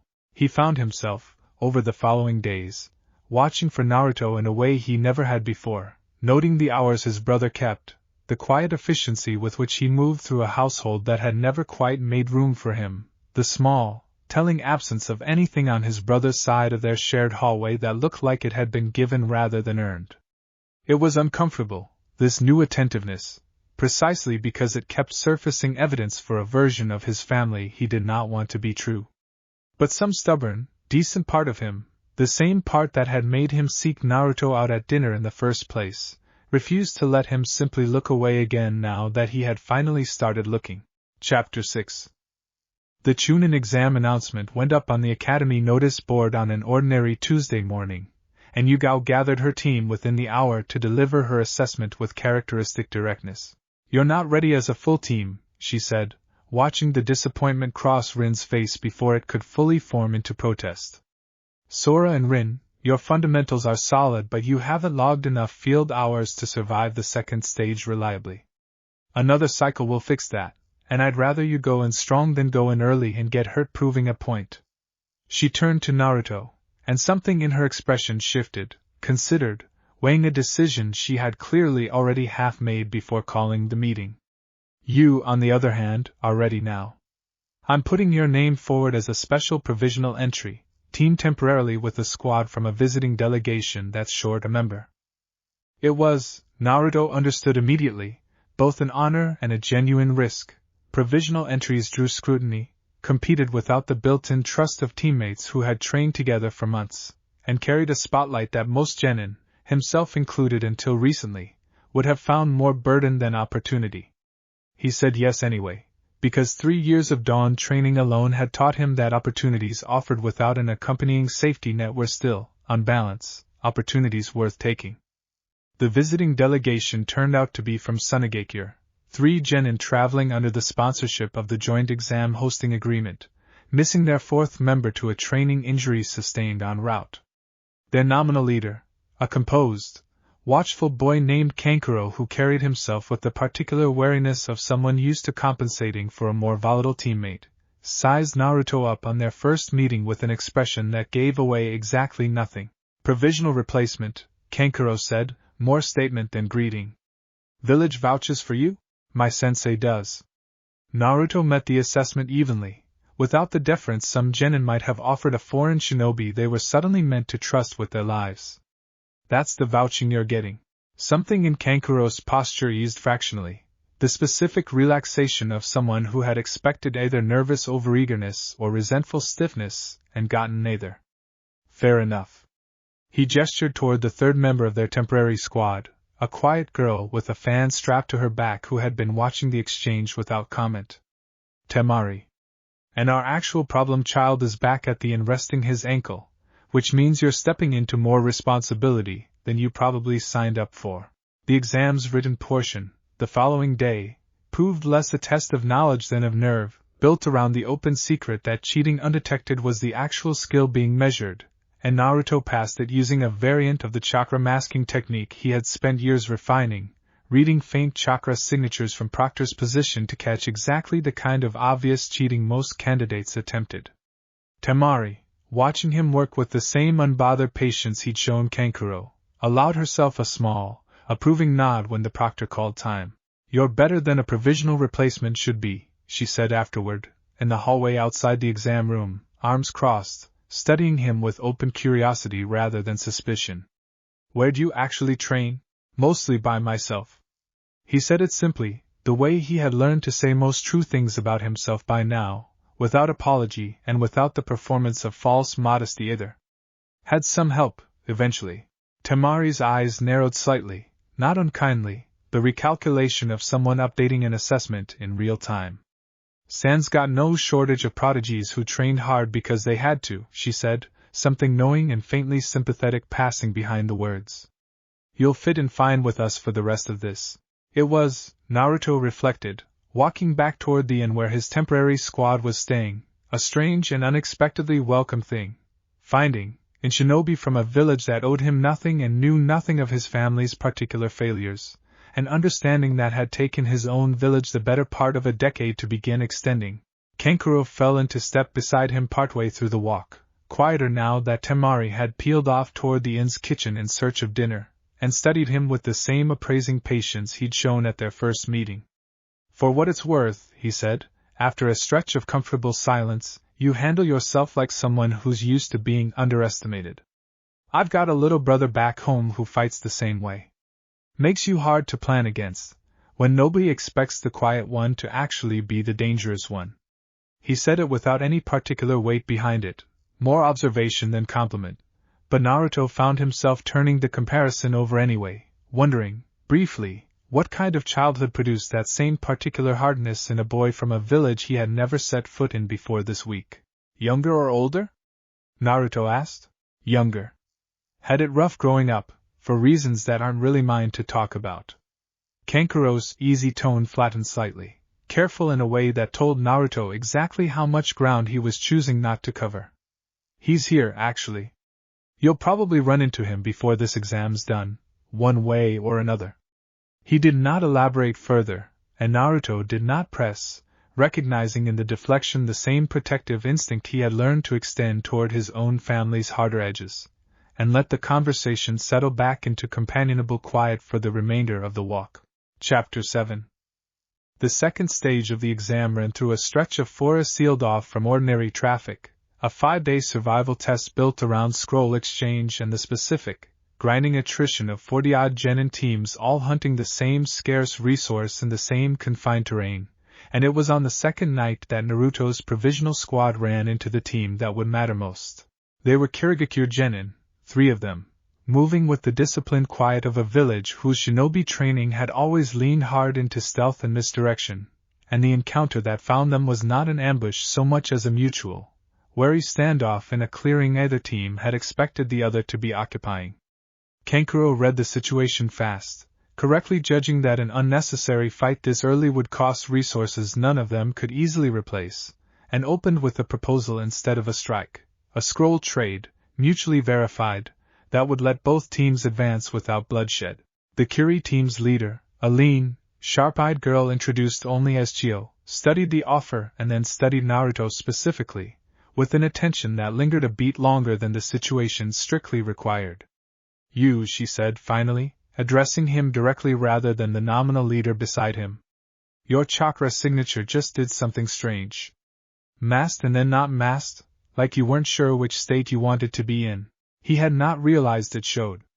Kurama's presence, still new enough that he had not yet learned to fully separate the fox's attention from his own reactions, had stirred at the tension of the standoff in a way that must have leaked, faintly, into his outward signature. "Nerves," he said, which was not quite a lie and not quite the truth either. Chio did not press it, though something in her expression suggested she filed the observation away for later consideration rather than dismissing it entirely. The trade went through cleanly, both teams withdrawing from the clearing with the wary courtesy of professionals who understood the value of not making unnecessary enemies mid-exam, and it was only once they were well clear that Kankuro exhaled and gave Naruto a sideways look loaded with questions he had the professional restraint not to ask directly. "You want to tell me what that was," he said instead, "or should I just assume every Leaf Genin walks around with something that makes Curie Shinobi go quiet mid-negotiation?" "Family thing," Naruto said, which was, in its own strange way, entirely accurate, and left it there. Kankuro studied him a moment longer, weighing whether to push, and ultimately let it go with the practical shrug of someone who had grown up around his own village's share of shinobi carrying weight they did not discuss openly. "Fair enough. Whatever it is, it's useful."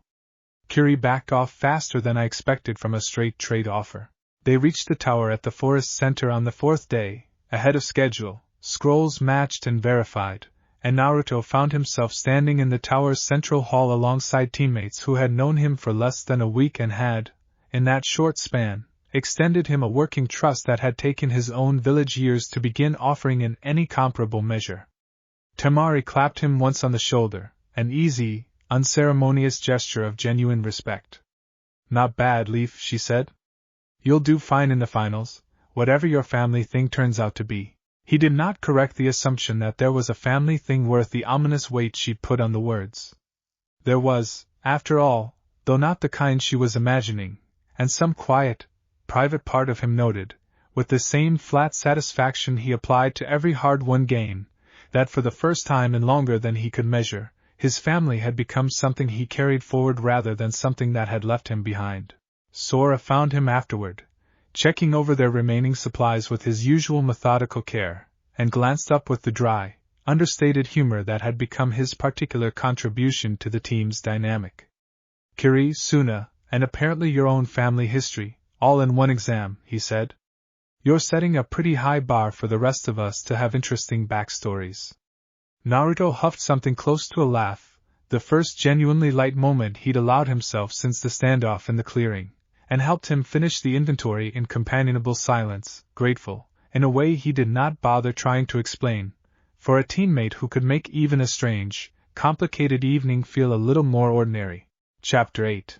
The preliminary matches, run before a select audience of proctors, sponsoring Jonin, and the handful of council members with standing invitations, existed to thin an unwieldy field down to a manageable number of finalists, and Naruto's name was called third, paired by the tournament board's blind draw against the Kirigakure genin he did not recognize from the earlier forest encounter.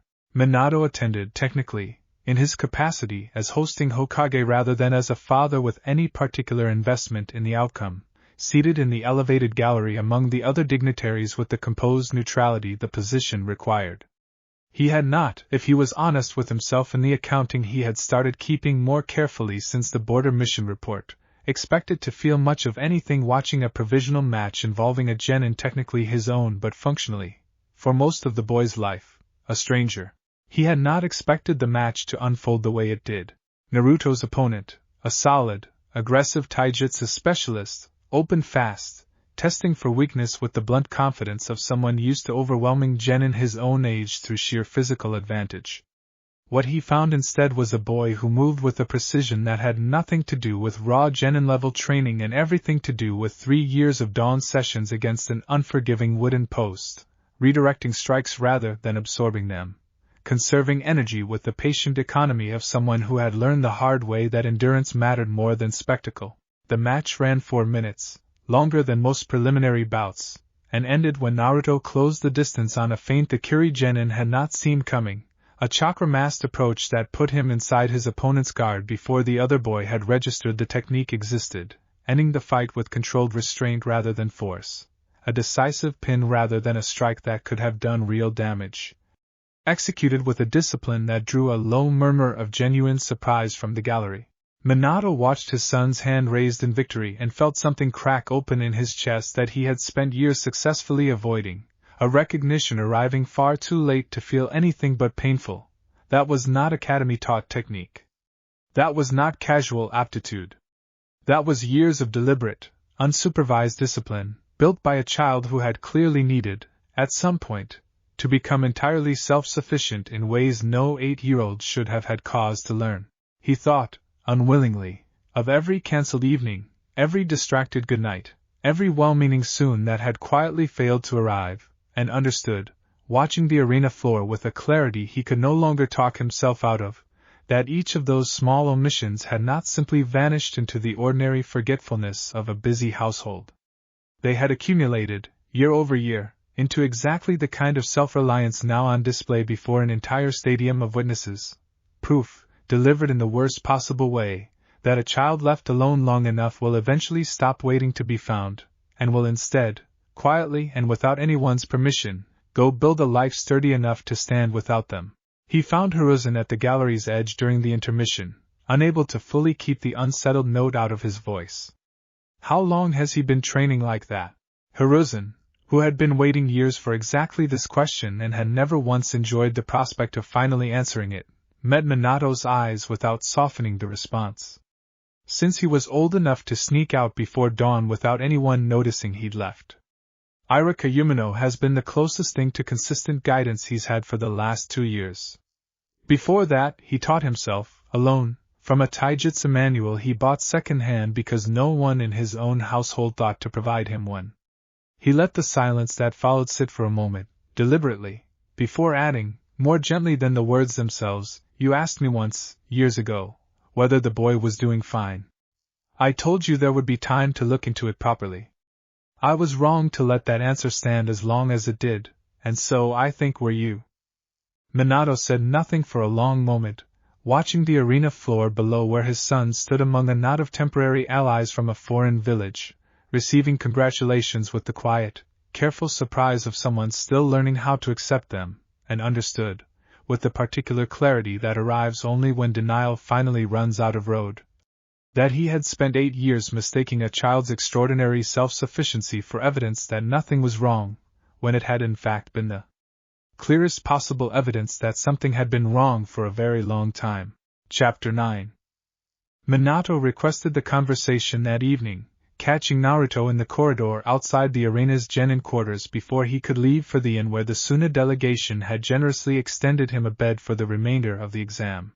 "I watched your match," Minato said, and something in his voice carried a rawness Naruto did not immediately recognize, because he had so rarely heard it directed his way. "I want to understand where that training came from. All of it. Not the short version." Naruto studied his father for a long moment, weighing whether this was another Sun dressed up in more convincing clothes, and found himself, somewhat to his own surprise, unable to fully dismiss it as one.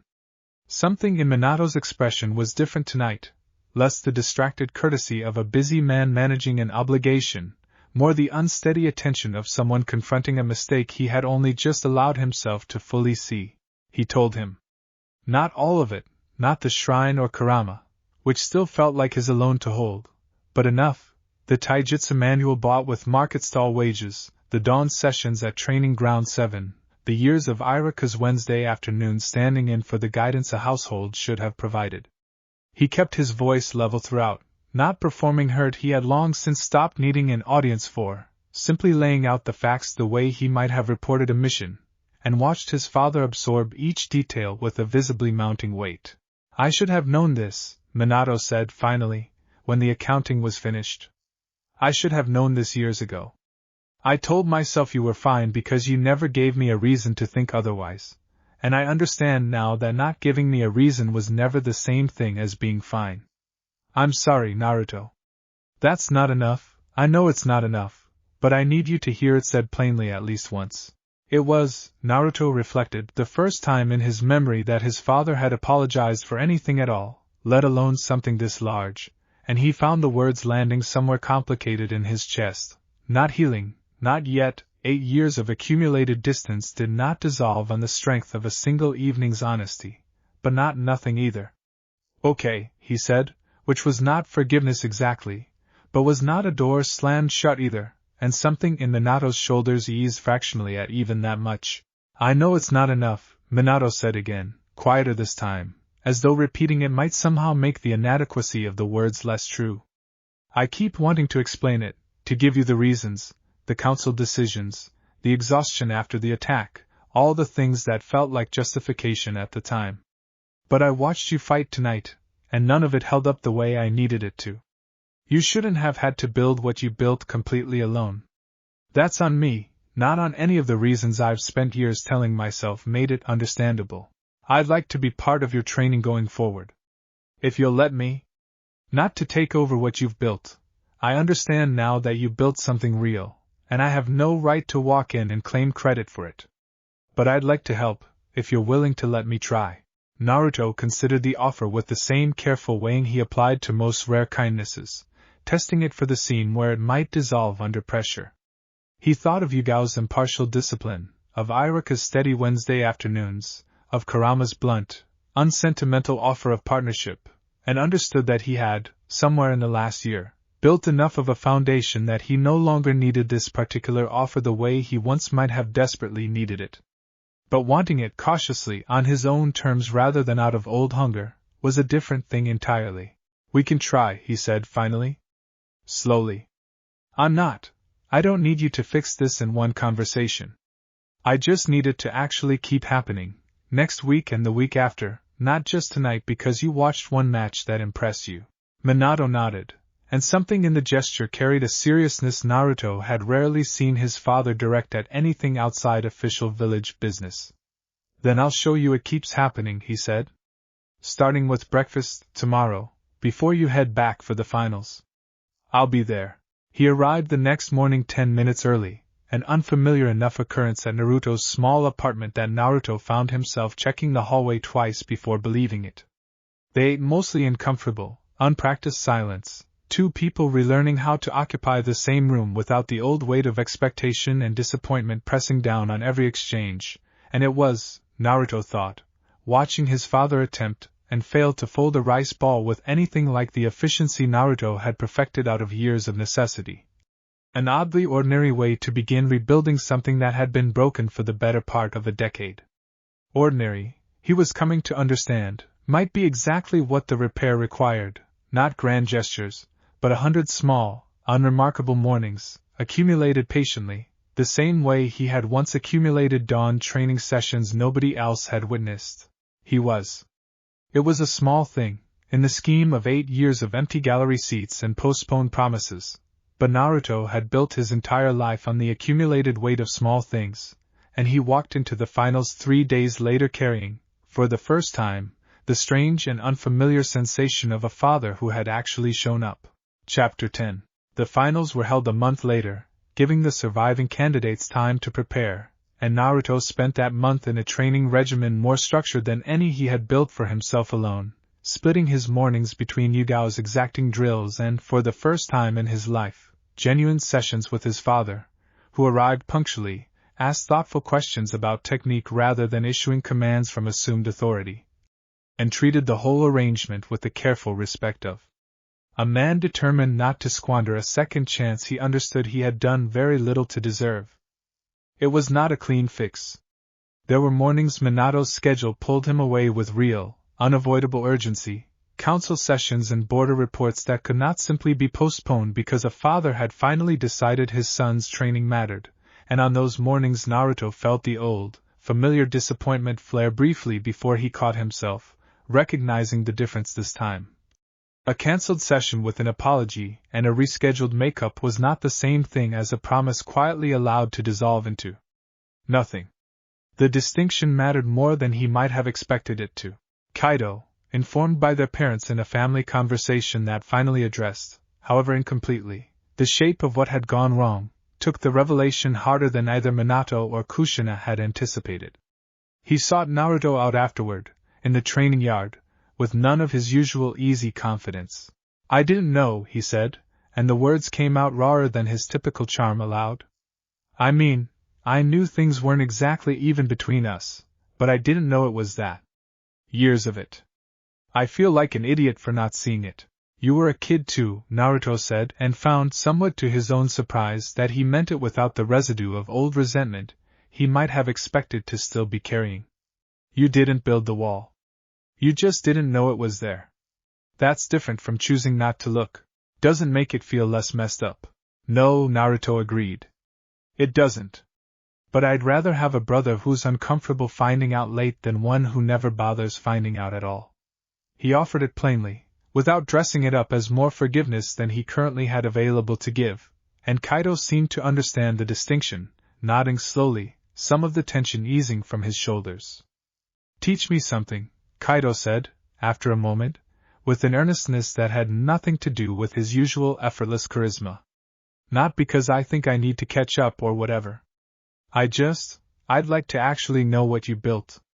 If you're willing to show me." It was an unexpected request, and Naruto turned it over carefully before answering, the way he turned over most things that mattered.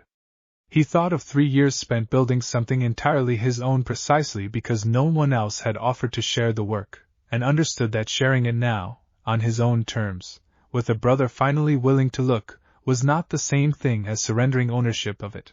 "Yeah," he said finally. "I can do that." He demonstrated the foundation breathing exercise from the old Uzumaki scroll, slow and deliberate, and watched his brother attempt it with the clumsy, earnest effort of someone encountering real difficulty for perhaps the first time in a life that had mostly come easily to him, and found the sight, unexpectedly, satisfying in a way that had nothing to do with old scores finally being settled and everything to do with something new, tentative, and genuinely worth building, taking its first uncertain steps between them. They kept at it through the fading afternoon, Kaido stumbling through the sequence a dozen times before his breathing finally settled into something resembling the rhythm Naruto had spent 3 years refining alone in the dark, and when he finally managed it cleanly, he grinned with a genuine, unguarded pride that had nothing to do with performing for an audience, and everything to do with having actually earned something for the first time through his own stubborn effort. "This is harder than it looks," he admitted, breathing hard.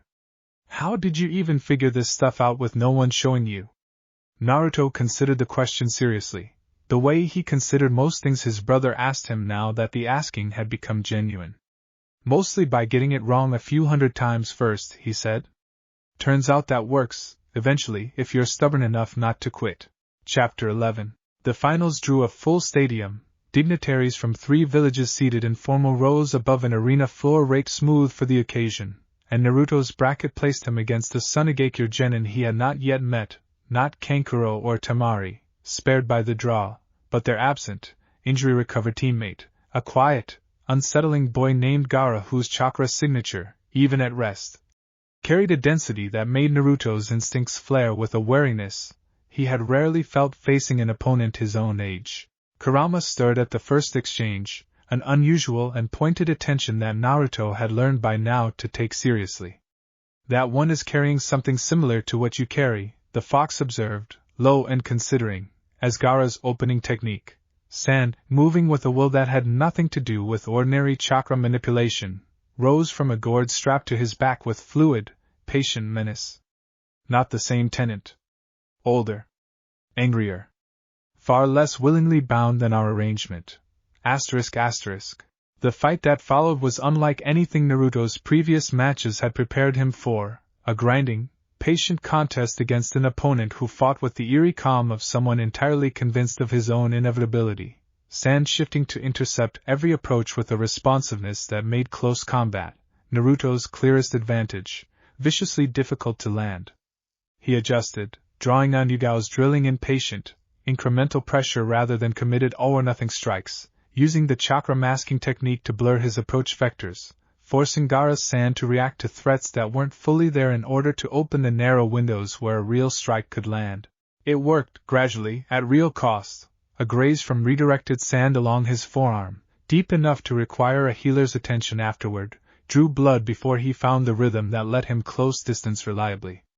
What ultimately decided the match was not raw power, which Gaara possessed in an abundance that made comparison almost unfair, but the accumulated discipline of 3 years spent training a body to outlast exhaustion long after most opponents would have already conceded the fight was over.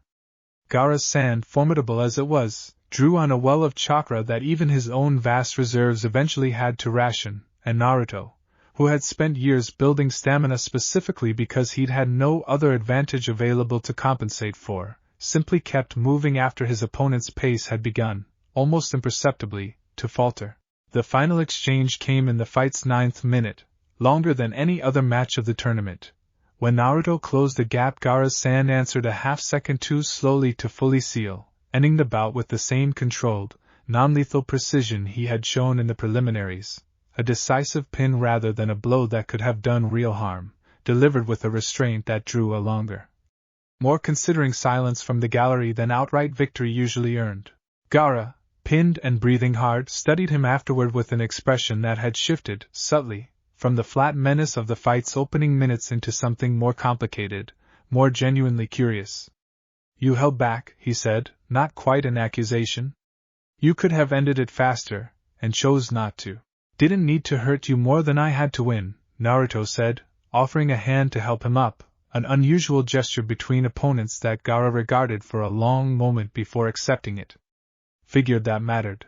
Something shifted minutely in Gaara's expression, the first crack Naruto would later learn anyone outside his own siblings had managed to produce in the boy's carefully maintained isolation, though either of them fully understood the weight of the moment yet.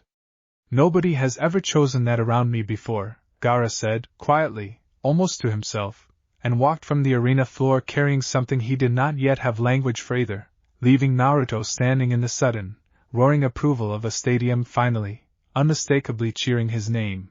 "Interesting boy," Kurama observed, once the noise of the crowd had settled into something Naruto could think through clearly again. "Carrying a burden that has been left to fester far longer than yours ever was, and far less gently handled by whoever raised him. Watch him, if your paths cross again. There is a version of what you might have become, had things gone even slightly worse for you, standing in that boy, and it would serve you to remember it." The observation carried none of the fox's usual dry amusement, only something closer to old, weary recognition, and Naruto found himself walking off the arena floor toward the medic tent for his arm, turning the thought over with more weight than he had expected a single sparring match to leave him carrying. Chapter 12. The promotion ceremony, held 3 days after the finals, was a public affair in a way none of the milestones in Naruto's life before it had ever been. The full council assembled, the stadium reopened for a formal audience, and Hiruzen himself presiding with an evident satisfaction he made no effort to disguise. "Naruto Uzumaki," he announced, and the name carried across the assembled crowd without needing amplification, in recognition of exceptional performance across the written, field, and combat evaluations of this exam, and in recognition of a discipline this village should have noticed and nurtured a great deal sooner than it did. "I am promoting you to the rank of Chunin, effective immediately." The applause that followed was not the polite, disconnected courtesy of the Mid-Year Academy showcase years before.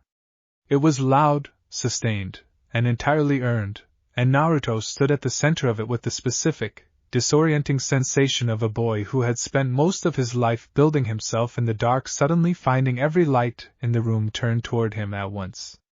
He found Yugao's face in the crowd first, her expression as close to open pride as he had ever seen it. He found Irika beside her, not bothering to hide the fact that he was, quite plainly, crying.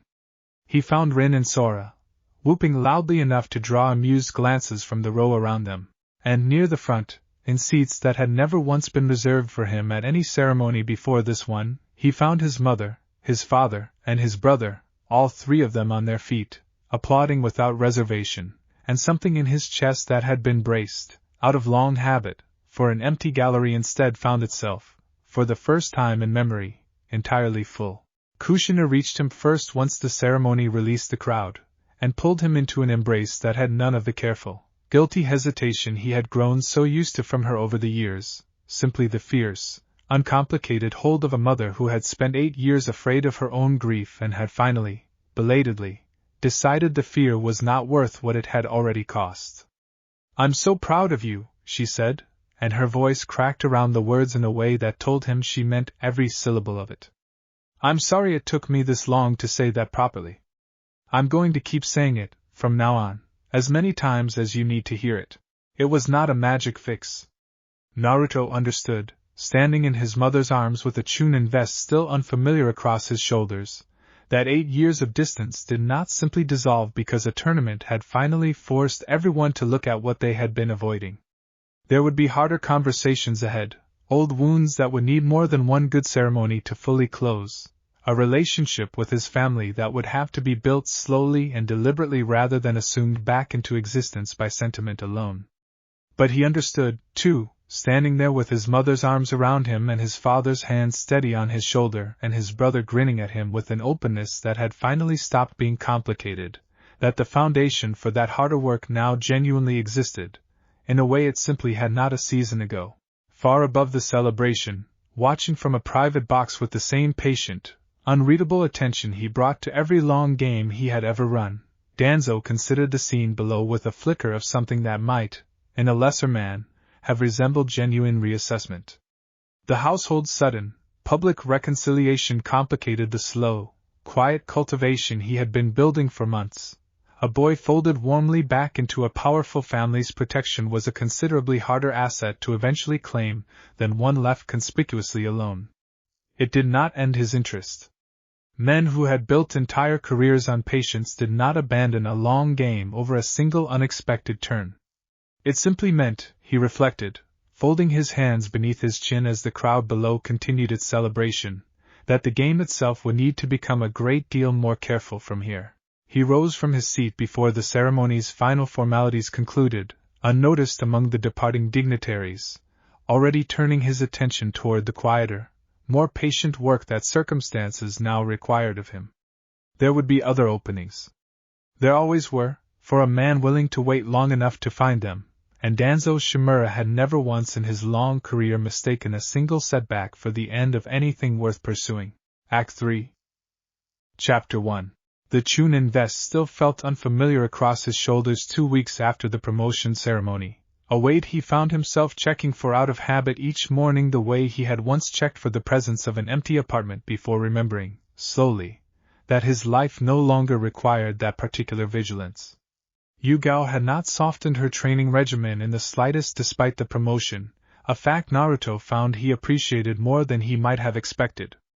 "Rank changes what missions you're eligible for," she told him, midway through a session that had already left his forearms trembling from repeated kunai deflection drills. "It doesn't change how much further you have to go before you've actually earned the confidence to stop training like this." Chunin who plateau because a ceremony told them they'd arrived tend not to survive their first real crisis. It was, he understood, the same unsparing standard she had held him to since their first meeting, and he had come to trust it precisely because it never wavered based on circumstance, not for his family name, not for his exam performance, not for anything except the honest measure of what he could actually do on any given day. She introduced him, that week, to the beginnings of Kenjutsu, a discipline she had clearly reserved for students she judged ready for the deeper investment it required, and the first lesson consisted almost entirely of her correcting his grip. "Your hands are strong," she said, adjusting his fingers along the practice blade's hilt with brisk, impersonal precision. "Strong in the wrong places, from years of taijutsu that never had to account for a weapon's balance. We'll fix that. It'll take longer than you're used to techniques taking, because a sword doesn't reward brute repetition the way an empty-handed strike does. It rewards patience." He found, somewhat to his own surprise, that he did not mind the slower pace. 3 years of solitary training had taught him a specific relationship with difficulty, the conviction that anything worth having required more time than felt fair, and that the feeling of inadequacy partway through learning something new was simply the toll booth on the road to competence, not evidence he had chosen the wrong road. His teammates noticed the new discipline creeping into his other training too, a carryover of patience that had not been quite as present before the exam. Rin, sparring with him one afternoon, found herself parrying a strike she was fairly certain she should have been fast enough to see coming and had somehow, instead, only just managed to catch. "You're getting scary," she said, half admiring and half genuinely alarmed, shaking out a wrist that had absorbed more force than she'd braced for. "Like in a good way." "Mostly. Yugao's kenjutsu drills are bleeding into everything else," Sora observed, watching from the sideline with his usual analytical distance. "Your footwork's changed.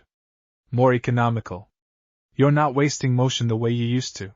Naruto considered the observation with genuine interest, because he had not fully noticed the shift himself until it was pointed out, and found something satisfying in the fact that his teammates, unlike most of the adults who had shaped his childhood, actually paid close enough attention to notice change as it happened rather than only recognizing it after a dramatic showcase forced the recognition. It was a small thing. He had built his entire capacity for gratitude, over the years, out of small things exactly like it, and saw no reason to stop now that larger ones had finally started arriving too.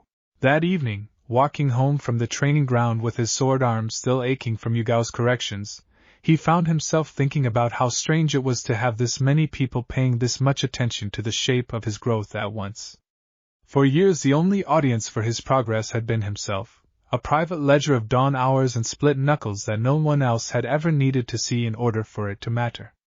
Now there was Yugao tracking his footwork, Sora noting the shift in his economy of motion, Rin feeling the difference in his reach with her own bruised forearms, and waiting for him at the apartment he still kept even though the compound's door had long since stopped being locked to him, a family that asked, genuinely, how the day's training had gone. He had not fully decided yet what to do with an abundance he had spent so long learning to live entirely without, but he found, walking the familiar streets in the fading light, that he was in no particular hurry to solve that question. Some things, he had learned, were better simply allowed to accumulate. Chapter 2. The dinner invitations from the compound had become a regular Sunday fixture, and Naruto had stopped bracing himself against their cancellation somewhere around the 6th consecutive week they had actually happened, though the old habit of bracing took longer to fully unlearn than he expected. It was Kushina who finally raised the harder conversation, on an evening when Minato had been pulled into an emergency council session and Kaido had gone to bed early after an exhausting day of his own training, leaving the two of them alone at the kitchen table with tea going cold between them. She had been turning something over for the better part of an hour, Naruto could tell, the particular stillness of someone rehearsing words that mattered too much to get wrong. "I want to tell you the truth about the fear," she said finally, not looking up from her cup. "Not the version I've told myself for years to make it easier to live with. The actual truth." He waited, because he had learned, over a childhood spent parsing adult silences for meaning, that some things could not be rushed without losing whatever honesty they might otherwise have contained. "When I looked at you for years, I didn't just see my son. I saw the worst night of my life, folded into a shape I had to feed and clothe and love, and some ugly, frightened part of me flinched from that every single time, even when I hated myself for flinching." Her voice caught, and she pushed through it anyway, because she had clearly decided, walking into this conversation, that she would not let herself retreat from it halfway. "That's not an excuse. I want to be very clear that I'm not offering it as one. It's just the truth, and I think you deserve the truth more than you deserve another apology that dances around what actually happened." Naruto sat with it for a long moment, turning the admission over the way he turned over most difficult things, testing it not for whether it excused the years but for whether it was, at least, honest. He found that it was, and found, somewhat to his own surprise, that the honesty mattered to him more than a softer, more comfortable version might have. "I used to think it was because something was wrong with me," he said finally, the words coming slower than he expected, because he had rarely spoken this particular truth aloud to anyone, even Irika. "Like there was some flaw I couldn't see that made me easier to leave alone than Kaido. It took me a long time to figure out that wasn't it. That it was about what happened to you and Dad, Not about anything I actually did. It was never about you, Kushina said, and this time her voice did break, openly, tears she did not bother hiding anymore. You were a baby. You didn't do anything except survive a night that should have never asked that much of anyone that young. I am so sorry it took me this long to say that to you plainly, without any of the reasons attached to soften it. He did not tell her it was fine, because it was not, and he had promised himself years ago that he would not perform forgiveness faster than he actually felt it, just to make a difficult conversation more comfortable for the person who needed to hear the truth. But he reached across the table and took her hand, an unfamiliar gesture between them that felt, in the moment, exactly as significant as it was, and let that stand in for the words he did not yet have ready to offer. I'd like to keep having conversations like this, he said. Not because one fixes it. Because a bunch of them, over time, actually might. Kushina nodded, gripping his hand with a fierceness that carried 8 years of accumulated grief, finally finding somewhere honest to go, and something in the small kitchen that evening shifted permanently, quietly, into the shape of something considerably more sturdy than it had been an hour before. They sat together a while longer after that, the tea gone fully cold, either of them in any particular hurry to end the conversation now that it had finally, properly begun. Kushina told him, haltingly at first, and then with more ease as the telling went on, about Yuzushiogakure, the village that no longer existed, the clan that had scattered before either of them had been born into what remained of its legacy, the particular grief of carrying a name that meant something enormous to almost no one left alive to recognize it. Naruto listened with the same close attention he gave the training scrolls he had found in the forest shrine, and understood, somewhere in the telling, that his mother had spent her own childhood learning a version of the same lonely self-reliance he had built for himself, an inheritance either of them had chosen, and both of them now, cautiously, were learning to carry together instead of alone. I have some of her old effects, Kushina said, near the end of the evening, something tentative and hopeful in her voice. Scrolls, mostly. A few keepsakes. I never showed them to you because I told myself you were too young, and then too much time had passed, and I didn't know how to bring it up without explaining everything else alongside it. Would you want to see them? This weekend, maybe? Yeah, Naruto said, and found the offer landing somewhere warm in his chest, another small brick in the foundation he was only beginning to understand he was allowed to keep building. I'd like that a lot. Chapter 3. Yugao noticed the pattern before Naruto did, which was, by then, an unsurprising order of operations between the two of them. 3 separate incidents over the span of a month, each individually explicable, that together formed a shape she did not like. A merchant who dealt in shinobi equipment had extended Naruto a line of credit no first-year chunin should reasonably have been offered. A rare scroll on chakra chain theory had surfaced at a second-hand bookstall precisely when Naruto's own independent Uzumaki research had reached a point where such a resource would have proven useful.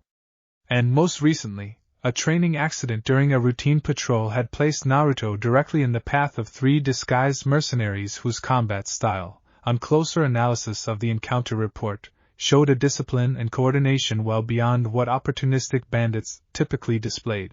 She brought her concerns to Hiruzen directly, laying out the pattern with the same unsparing precision she applied to everything else in her professional life. Someone is cultivating him, she said. Carefully. Anonymously. Testing him under controlled conditions and providing him resources without ever attaching a name to the generosity. I don't have proof of who yet, but I have a short list of people in this village with both the patience and the resources to run an operation this quiet for this long. Hiruzen's expression, listening, settled into the particular weariness of a man confronting a suspicion he had been quietly nursing himself for some time. You suspect Danzo. I suspect Danzo, she confirmed, without hesitation. The pattern has his signature all over it, even where his fingerprints don't. Slow. Deniable. Built to produce loyalty rather than demand it outright. She raised the matter with Naruto himself that evening, choosing directness over the kind of protective silence that had, in the past, so often left him navigating threats alone without adequate warning. I want you aware of this, not because I expect you to solve it, but because you deserve to know when someone's trying to build a claim on you without your knowledge, she told him, watching his reaction carefully. If you notice anything else that seems too convenient, a resource that appears exactly when you need it, an opportunity that seems tailored a little too precisely to your circumstances, I want to hear about it immediately, not after you've already accepted it gratefully. Naruto absorbed the warning with the particular wariness of someone who had spent years learning to distinguish genuine kindness from something more calculated, and found, turning it over, that the wind chakra manual and the unusually generous merchant's credit both took on a slightly different weight in hindsight. I didn't think anything of it, he admitted. It just felt like good luck. First time in a while I've had any. That's exactly what makes it effective, Yugao said, not unkindly. Someone who understands you well enough to know that good luck would feel earned rather than suspicious, precisely because you've spent so long going without it. That's not an accident. That's design. Hiruzen was quiet for a long moment, weighing a confrontation he had avoided for years against the cost of continuing to avoid it now that the stakes had grown considerably higher than an old rival's private ambitions. I'll speak with him, he said finally. Carefully. An open accusation without proof will only teach him to be more careful, and I would rather know the shape of what he's building than drive it fully underground where I can no longer track it at all. The conversation with Danzo, held in the Hokage's private study 2 days later, produced exactly the kind of controlled, deniable exchange Hiruzen had expected. Danzo neither confirmed nor denied the specific incidents Hiruzen raised, offering instead a measured, entirely plausible account of a village elder's general interest in the welfare of a uniquely gifted young shinobi, phrased carefully enough that no single sentence could be pinned down as an admission of anything improper. You've always had a talent for finding the exact edge of what the law permits, Hiruzen said, when the careful fencing had run its course, and standing precisely on the correct side of it. I want you to hear this plainly regardless of what you will or won't confirm. The boy has a family now who is actually paying attention.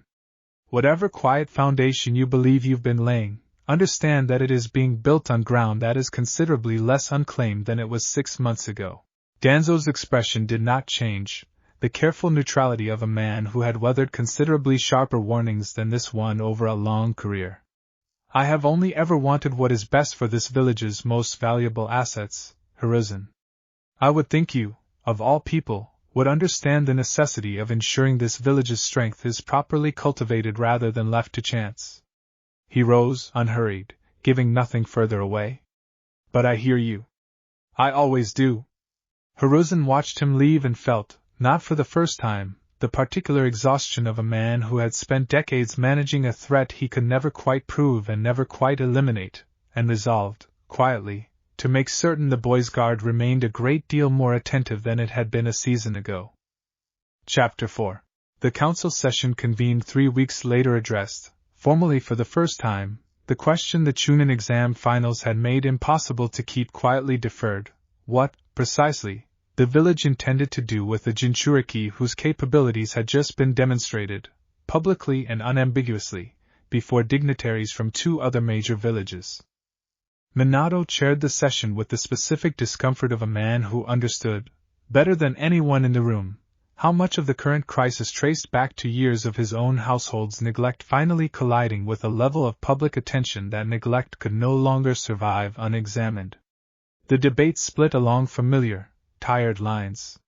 Several of the more conservative elders argued for a formalized training program that would place Naruto under closer, more structured village oversight, citing the strategic value the Kumogakure model had long demonstrated for its own Jinchuriki. Others, still carrying old fear from the night of the attack, argued more cautiously for restriction, a quiet unwillingness to fully articulate what restriction of a 13-year-old Chunin who had done nothing but train and protect his teammates would actually require in practice. Hiruzen let the arguments run their course before speaking, the patient tactic of a man who had learned that debates conducted entirely in the abstract tended to collapse under the weight of a concrete counterexample. I would remind this council, he said, once the room had largely exhausted its opening positions, that the boy in question spent the better part of a decade training himself, alone, specifically because this village's formal structures failed to notice he required guidance at all. Whatever program this council designs going forward, I expect it to account for the fact that Naruto Uzumaki has already demonstrated, at considerable personal cost, that he does not require this council's permission to become exceptional. What he requires now is support offered in good faith, not oversight dressed up as support in order to manage this council's own belated discomfort. The room absorbed the rebuke in the particular uncomfortable silence of people recognizing an accusation they could not entirely refute. It was Minato who spoke next, and the words carried a weight the assembled council was not accustomed to hearing from him on matters touching his own household. "I failed my son for 8 years, he said plainly, without the careful political softening that usually accompanied difficult admissions in this room. I understand that some of you are more comfortable discussing this in terms of strategic assets and village policy, but I want it stated clearly, for the record, that this council's failure to intervene during those years was not a neutral inaction. It was a choice, made collectively, to leave a child's well-being to a household that was visibly not providing it, because addressing that failure directly would have required an uncomfortable conversation with the sitting Hokage. I am done being protected from that conversation. Going forward, any training program this council designs will be built with my son's actual consultation and consent, not imposed on him as though he were still the unclaimed child this village allowed him to become." One of the elders, an older woman named Udatane Kohara who had sat on the council since before Minato's own tenure began, spoke into the silence that followed with unexpected candor. "For what it's worth, Hokage, some of us share more of that failure than you might realize. I voted more than once to leave household matters to household discretion, telling myself it was not this council's place to interfere.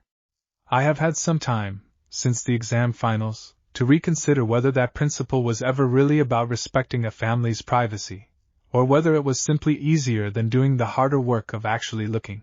It was not quite an apology directed at Naruto himself, who was not present for this portion of the session, but it landed, among the assembled elders, as a rare and genuine crack in the council's usual practice deflection, and several others in the room shifted, visibly uncomfortable, in ways that suggested the sentiment was not hers alone.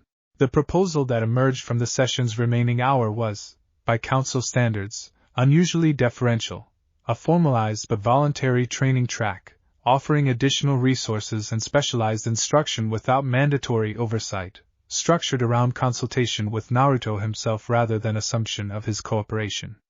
It was not a perfect resolution. Several elders left the session still nursing private reservations they had not fully voiced, reservations that would, Hiruzen suspected, resurface the moment circumstances offered them a more convenient opening. But it was, for the first time in the boy's life, a policy built around what he might actually need rather than around what the village found convenient to assume about him, and Hiruzen counted that, cautiously, as real progress. Chapter 5. Kurama's second real conversation with him arrived unbidden. Weeks later, during a meditation session Naruto had taken to practicing most evenings as part of Yugao's expanded training regimen, a discipline aimed less at combat and more at maintaining a clear, stable connection to the vast reserve of chakra he now had at least partial, deliberate access to. "You've been distracted lately," the fox observed, without preamble, the enormous red eyes regarding him with the particular flatness that Naruto had learned, by now, to recognize as Kurama's version of concern rather than indifference. "Good distraction. Family repairing itself is not nothing. But distraction still, and I would rather you hear something important while you're paying enough attention to actually retain it. ***. What is it? A pattern I mentioned once before, and did not elaborate on, because you were not ready to hear the details." Kurama shifted, the movement sending ripples through the water at Naruto's feet, and something in the ancient creature's bearing settled into a gravity that made Naruto pay closer attention than the meditation session's usual rhythm required. "There have been others like me, bound to hosts across the Shinobi nations for generations. 9 of us, originally, split from a single source in an age before any of the villages you know existed. I have not spoken with most of my siblings in decades. The ceiling separates us from each other as thoroughly as it separates our hosts from ordinary lives, but I have felt, at intervals, disturbances in the general balance of things that suggest more than one of them has recently changed hands. Violently. Outside the ordinary, sanctioned transfer between a dying host and a chosen successor. ***. Naruto sat with that for a moment, turning over the implications with the same careful weight he gave most things Kurama offered him. Someone's hunting Jinchuriki. Someone is collecting us. The distinction, in Kurama's tone, carried a precision that made the threat considerably more concrete than the vaguer phrasing Naruto had reached for. I do not yet know who or to what end, and I would rather not speculate irresponsibly with a young host who has enough to manage without also carrying my half-formed theories as fact. But I have lived long enough to recognize the shape of a slow, patient hunt, and this has that shape. Whoever is responsible has been careful, methodical, and unhurried, which means they are either very confident or very well resourced, and neither possibility should comfort you. What happens to a beast that gets taken? And the host? The host does not survive extraction, in every account I have ever heard of it. Kurama's voice carried, for the first time since Naruto had known him, something that resembled genuine old grief rather than dry, detached amusement. It is not a gentle process. Whoever is doing this either does not care about that cost, or has found some way to make peace with it that I would very much like to understand before it becomes relevant to either of us.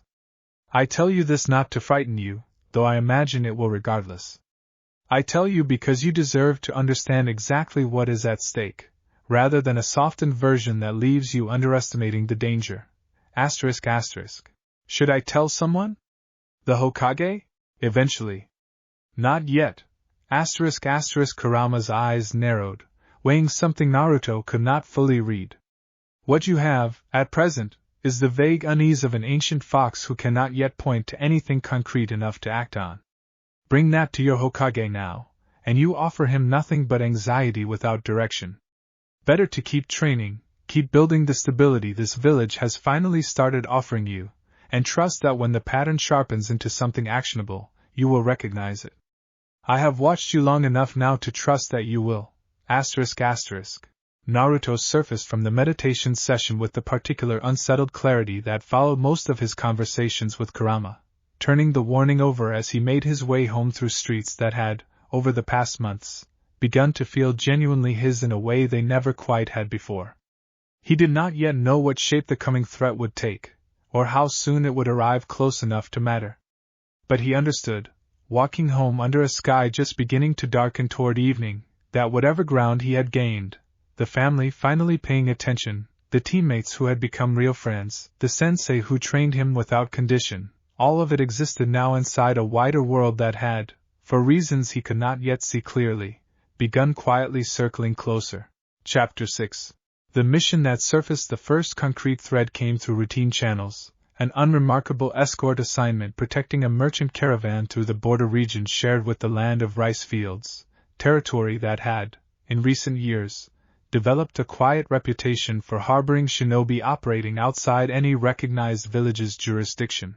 Team Yugao took the assignment as a matter of course, 4 days of uneventful travel that gave Naruto ample opportunity to practice the kenjutsu forms Yugao had been slowly building into his repertoire, until the 5th night, camped near a crossroads village that served as the region's principal trading hub, when Sora's sensor abilities picked up something that made him go very still over the evening meal. Chakra signature, he said quietly, setting down his bowl with careful precision. Faint. Suppressed almost entirely, but not quite well enough. Whoever's masking it is skilled, but not as skilled as they think they are. Yugao was on her feet before he finished the sentence, the 4 of them dispersing into the surrounding treeline with the practiced coordination of a team that had trained together long enough to move as a single organism rather than 4 separate people improvising in proximity. It took the better part of an hour of careful, patient tracking before Sora's sensing narrowed the signature down to a small, unmarked building at the crossroads village's edge, its windows shuttered despite the mild evening, its chakra activity suggesting more occupants than its modest size should reasonably have held.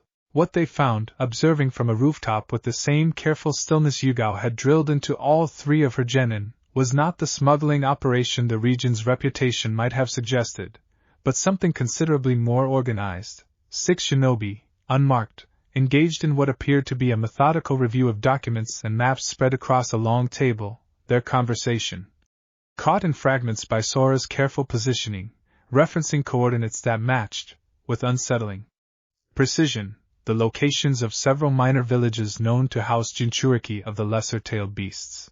Their tracking movements, Sora reported, quietly, once the team had regrouped a safe distance away. Not just gathering intelligence. There's a timeline on one of the documents. Coordinated something, across multiple locations, within the next several months. Yugao's expression, in the dim moonlight, carried the particular controlled tension of a Jonin recalculating the mission's scope in real time. This is above what we're equipped to engage directly, she said finally. 6 unknown shinobi, unclear affiliation, potentially coordinated with cells in other locations we haven't identified yet. We observe, we document what we can safely gather, and we get this back to the village. This isn't a fight worth risking for information we can obtain more carefully. Rin, crouched beside Naruto on the rooftop, kept her voice to the barest whisper, the restless energy she usually carried into every situation tempered, for once, by the genuine gravity of what they were watching. You think this connects to you, she said, not quite a question, studying the tension in Naruto's posture with the close attention that had grown between them over months of shared training. It was not phrased as an accusation, only as the plain observation of someone who had come to know him well enough to read the specific stillness that settled over him whenever something touched too close to the one part of his life he still carried mostly alone. I don't know yet, Naruto admitted quietly. But it feels like it might. She said nothing further, simply shifted her position slightly closer, an unspoken offer of solidarity that required no elaboration between them, and the two of them kept watch together in silence until Yugao signaled the team to withdraw. Naruto, watching the building from their rooftop vantage, felt something cold and familiar settle low in his chest, a recognition that arrived without needing Kurama's confirmation this time. This is it, the fox observed quietly, from somewhere deep in his awareness, the earlier vagueness of the warning sharpening now into something considerably more concrete. The pattern I mentioned. I would very much like to be wrong about what those coordinates represent. I do not think I am. ***. They withdrew before dawn, having gathered what documentation careful, patient observation allowed without revealing their presence, and the 4-day journey home carried a different weight than the journey out had, the specific, sober gravity of a team that understood, now, that whatever quiet threat had been circling the wider shinobi world had just come close enough to leave a trail they could actually follow. Chapter 7. The intelligence Yugao's team brought back reached Hiruzen's desk within hours of their return, and the response it triggered moved with a speed that told Naruto, more clearly than any briefing could have, exactly how seriously the village was taking the discovery. Shikaku Nara, the village's intelligence director, spent the better part of 2 days cross-referencing the documented coordinates against Konoha's own long-standing records, and what emerged from the analysis confirmed the worst of what Sora's fragmentary observations had suggested. 3 minor villages, each home to a Jinchuriki of a lesser-tailed beast, showed patterns of increased unusual activity in the surrounding regions over the preceding 6 months, activity that, individually, each village's own leadership had dismissed as unconnected local disturbances, but that, laid alongside each other on Shikaku's map, formed an unmistakable pattern of coordinated reconnaissance. Whoever's running this has been patient, Shikaku reported. In the closed briefing Hiruzen convened for the handful of senior shinobi he trusted most with the sensitive nature of the discovery. Patient and well-resourced enough to operate across multiple hidden villages without any of them independently connecting the dots. That takes either significant manpower or significant coordination. Possibly both. Any indication of who, Minato asked, present in the briefing both as Hokage and, more quietly, as a father whose own son's status made the discussion considerably more personal than the room's professional tone acknowledged. Not yet conclusively. The unmarked shinobi team Yugao observed wore no identifying insignia, and the equipment recovered from the documentation site was deliberately generic, nothing that traces back to a specific village's standard-issue gear. Shikaku's expression carried the particular frustration of an analyst confronting a genuinely careful adversary rather than a sloppy one. What I can tell you is that this isn't opportunistic. Someone is building towards something coordinated, and the timeline referenced in the recovered document suggests we have months, not years, before whatever they're planning comes to fruition. Yugao, present as the mission's commanding jonin, addressed the question Naruto could tell had been sitting unspoken in the room since the briefing began. The coordinates weren't limited to the lesser Jinchuriki villages, she said. One of the recovered documents referenced Konoha directly, cross-indexed with a notation my team couldn't fully decode, but the context made the subject reasonably clear. The room's attention shifted, involuntarily, toward Naruto, who had been sitting quietly at the briefing's edge, included at Yugao's insistence on the grounds that a threat this directly relevant to his own safety deserved his direct presence rather than a second-hand summary delivered after the fact. They know about me, he said flatly, more statement than question. They know something, Hiruzen corrected carefully. We don't yet know the full extent of what, or how directly you factor into their planning. But I would rather you hear this plainly, from people who trust you to handle it, than have it withheld out of some mistaken instinct to protect you from information that concerns your own safety. He held Naruto's gaze with the steady, deliberate weight of a promise. This village failed you once, for years, by deciding on your behalf what you did and didn't need to know about your own life.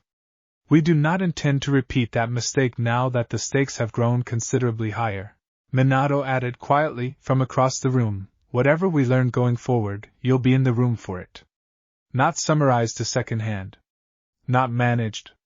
I know it will take time before that promise means as much to you as I'd like it to, given how many other promises fell through over the years. I intend to keep this one regardless of how long the trust takes to rebuild. Naruto absorbed the assurance with the same careful weighing he applied to most promises these days, testing it for the particular sincerity that had, over the past months, become steadily easier to distinguish from empty reassurance. He found it held, and something in him settled, incrementally, into the recognition that whatever threat was gathering somewhere beyond the village's borders, he would not be facing it the way he had faced most difficulties in his life before this year, alone, in the dark, with no one bothering to notice until the cost had already come due. Chapter 8. The attack, when it came, arrived not at the village itself but at a joint reconnaissance mission Hiruzen authorized 3 weeks later. A deliberately cautious operation built around confirming Shikaku's analysis with direct observation rather than acting on inference alone. Naruto's team drew the assignment again, this time reinforced by a second Jonin-led squad and operating under explicit orders to observe and withdraw rather than engage, a precaution Yugao had insisted on given how close the previous encounter had already come to direct contact. It went according to plan for 3 days, careful surveillance of a second unmarked facility Shikaku's analysis had flagged as a probable coordination point, until a routine perimeter check revealed that the facility's occupants had, at some point in the preceding hours, become aware they were being watched. The counter-ambush came fast and coordinated, 8 shinobi breaking from concealed positions with the practiced precision of operatives who had clearly trained together extensively. And the engagement that followed bore none of the improvised chaos of the border bandits Naruto's team had handled with relative ease months before. These were professionals, disciplined and well-equipped, and within the first exchange it became clear the reinforced squad had walked into a fight considerably more dangerous than the observation mission's cautious framing had prepared them for. Yugao took a blow meant for Sora in the engagement's second minute, a poison blade grazing her side deeply enough to drop her to one knee. And Naruto felt something in him shift, fast and total, the careful discipline of months of training briefly giving way to an older, more urgent instinct that had nothing to do with tactics and everything to do with the specific, unbearable sight of the person who had rebuilt his sense of what mentorship could look like bleeding out on unfamiliar ground. Now, Kurama said, low and urgent, in the sudden clarity of a crisis the fox had clearly been anticipating longer than Naruto had. Controlled. I have spent months teaching you the shape of this. Trust the shape. ***. He drew on it, not the wild, uncontained surge that instinct alone might have reached for, but the careful, deliberate channel Kurama had spent their meditation sessions patiently building between them, chakra flooding through his coils in a manner that felt, for the first time, less like an emergency and more like a technique he had genuinely practiced. The effect was immediate and unmistakable. A visible shift in his chakra signature that the surrounding shinobi registered with the specific, involuntary flinch of professionals suddenly recalculating an opponent's threat level in real time. What followed was not a display of overwhelming, indiscriminate power. It was, instead, a display of exactly the kind of precise, controlled application Yugao's Kenjutsu discipline and Kurama's patient guidance had been building toward for months. Enhanced speed used to close distance rather than simply overwhelm, enhanced strength applied through technique rather than brute force, a fight that ended not because Naruto had become unstoppable but because he had become, in the space of a single desperate engagement, considerably harder to stop than anyone present had accounted for. 3 of the 8 attackers fell to controlled, non-lethal strikes before the remainder broke and withdrew, unwilling to press an engagement that had turned considerably more costly than their initial ambush had anticipated. Naruto reached Yugao's side within seconds of the retreat, chakra receding as quickly as it had surged, and found her conscious, pale, but stable enough that the field medic accompanying the reinforced squad could stabilize the poison's spread before it became critical. "You held it," she said through gritted teeth, as the medic worked, something in her voice carrying more than simple relief. "Controlled. The whole time. Had a good teacher," Naruto said, and did not fully trust his own voice to carry more than that, kneeling beside her with hands that had, moments ago, moved with a power he was only beginning to fully understand and were now, in the aftermath, trembling with an entirely ordinary fear for someone he had come to care about deeply. The reinforced squad's Jonin commander, surveying the aftermath once the immediate danger had passed, approached Naruto with an expression that carried more careful assessment than open alarm, though Naruto could tell the man was working to keep it that way. "That was controlled," he said, echoing Yugao's earlier observation. "I've read the old reports about what happened during the attack 13 years ago. This wasn't that. I want you to know I noticed the difference, because I imagine it matters to you that someone did." It did matter, more than Naruto had words ready to explain in the moment, and he simply nodded, grateful for the acknowledgement without needing to elaborate on why it landed as deeply as it did. He had spent so much of his life bracing for the assumption that whatever power he carried would eventually, inevitably, prove indistinguishable from the catastrophe that had first placed it inside him. Hearing it named plainly as something else, trained, deliberate, his own rather than merely borrowed and dangerous, settled something in him that months of careful practice alone had not quite fully resolved. Chapter 9. Word of the engagement reached the village ahead of the team's return, filtered through the reinforced squad's emergency communication, and by the time Naruto walked back through Konoha's gates 2 days later, supporting a still recovering Yugao alongside the rest of his team, the news had already made its way through enough of the Shinobi Corps that a small crowd had gathered near the gate, drawn by curiosity, and, in some cases, by the old, half-buried unease that any visible display of the Nine-Tails' power still had the power to stir in a village that carried the memory of the attack in its collective bones. The reaction was not uniform. Some in the gathered crowd offered open relief and gratitude, word having spread of Yugao's near-fatal injury, and the team member who had turned the engagement decisively in their favor. Others, older residents who remembered the night of the attack with a clarity that had never fully faded, watched with the specific, wary stillness Naruto recognized from years of childhood exposure to it, an old fear resurfacing that no amount of recent goodwill had fully dissolved. He felt the old flinch rise in him, instinctive after years of training himself to expect exactly this reaction, and braced for the familiar cycle of distance and quiet dismissal that had defined so much of his early life. It did not come the way it once would have. Minato was waiting at the gate, having received word of the engagement through official channels hours before the team's arrival, and he moved through the crowd directly to his son's side with a public deliberateness that left no ambiguity about where he stood. "My son used the power he carries to save his sensei's life and repel a coordinated attack against this village's interests," he said, addressing the gathered crowd with the clear, carrying authority of the Hokage rather than the quieter voice of a private father. "I understand that some of you still carry fear from a night none of us have fully recovered from. I understand that fear better than most of you, because I am the one who made the seal that placed this burden on a child too young to have any say in the matter. But I will not stand by and watch this village extend suspicion to a young man who has done nothing except protect the people who depend on him, using a gift he did not ask for and has trained, at considerable personal cost, to master responsibly."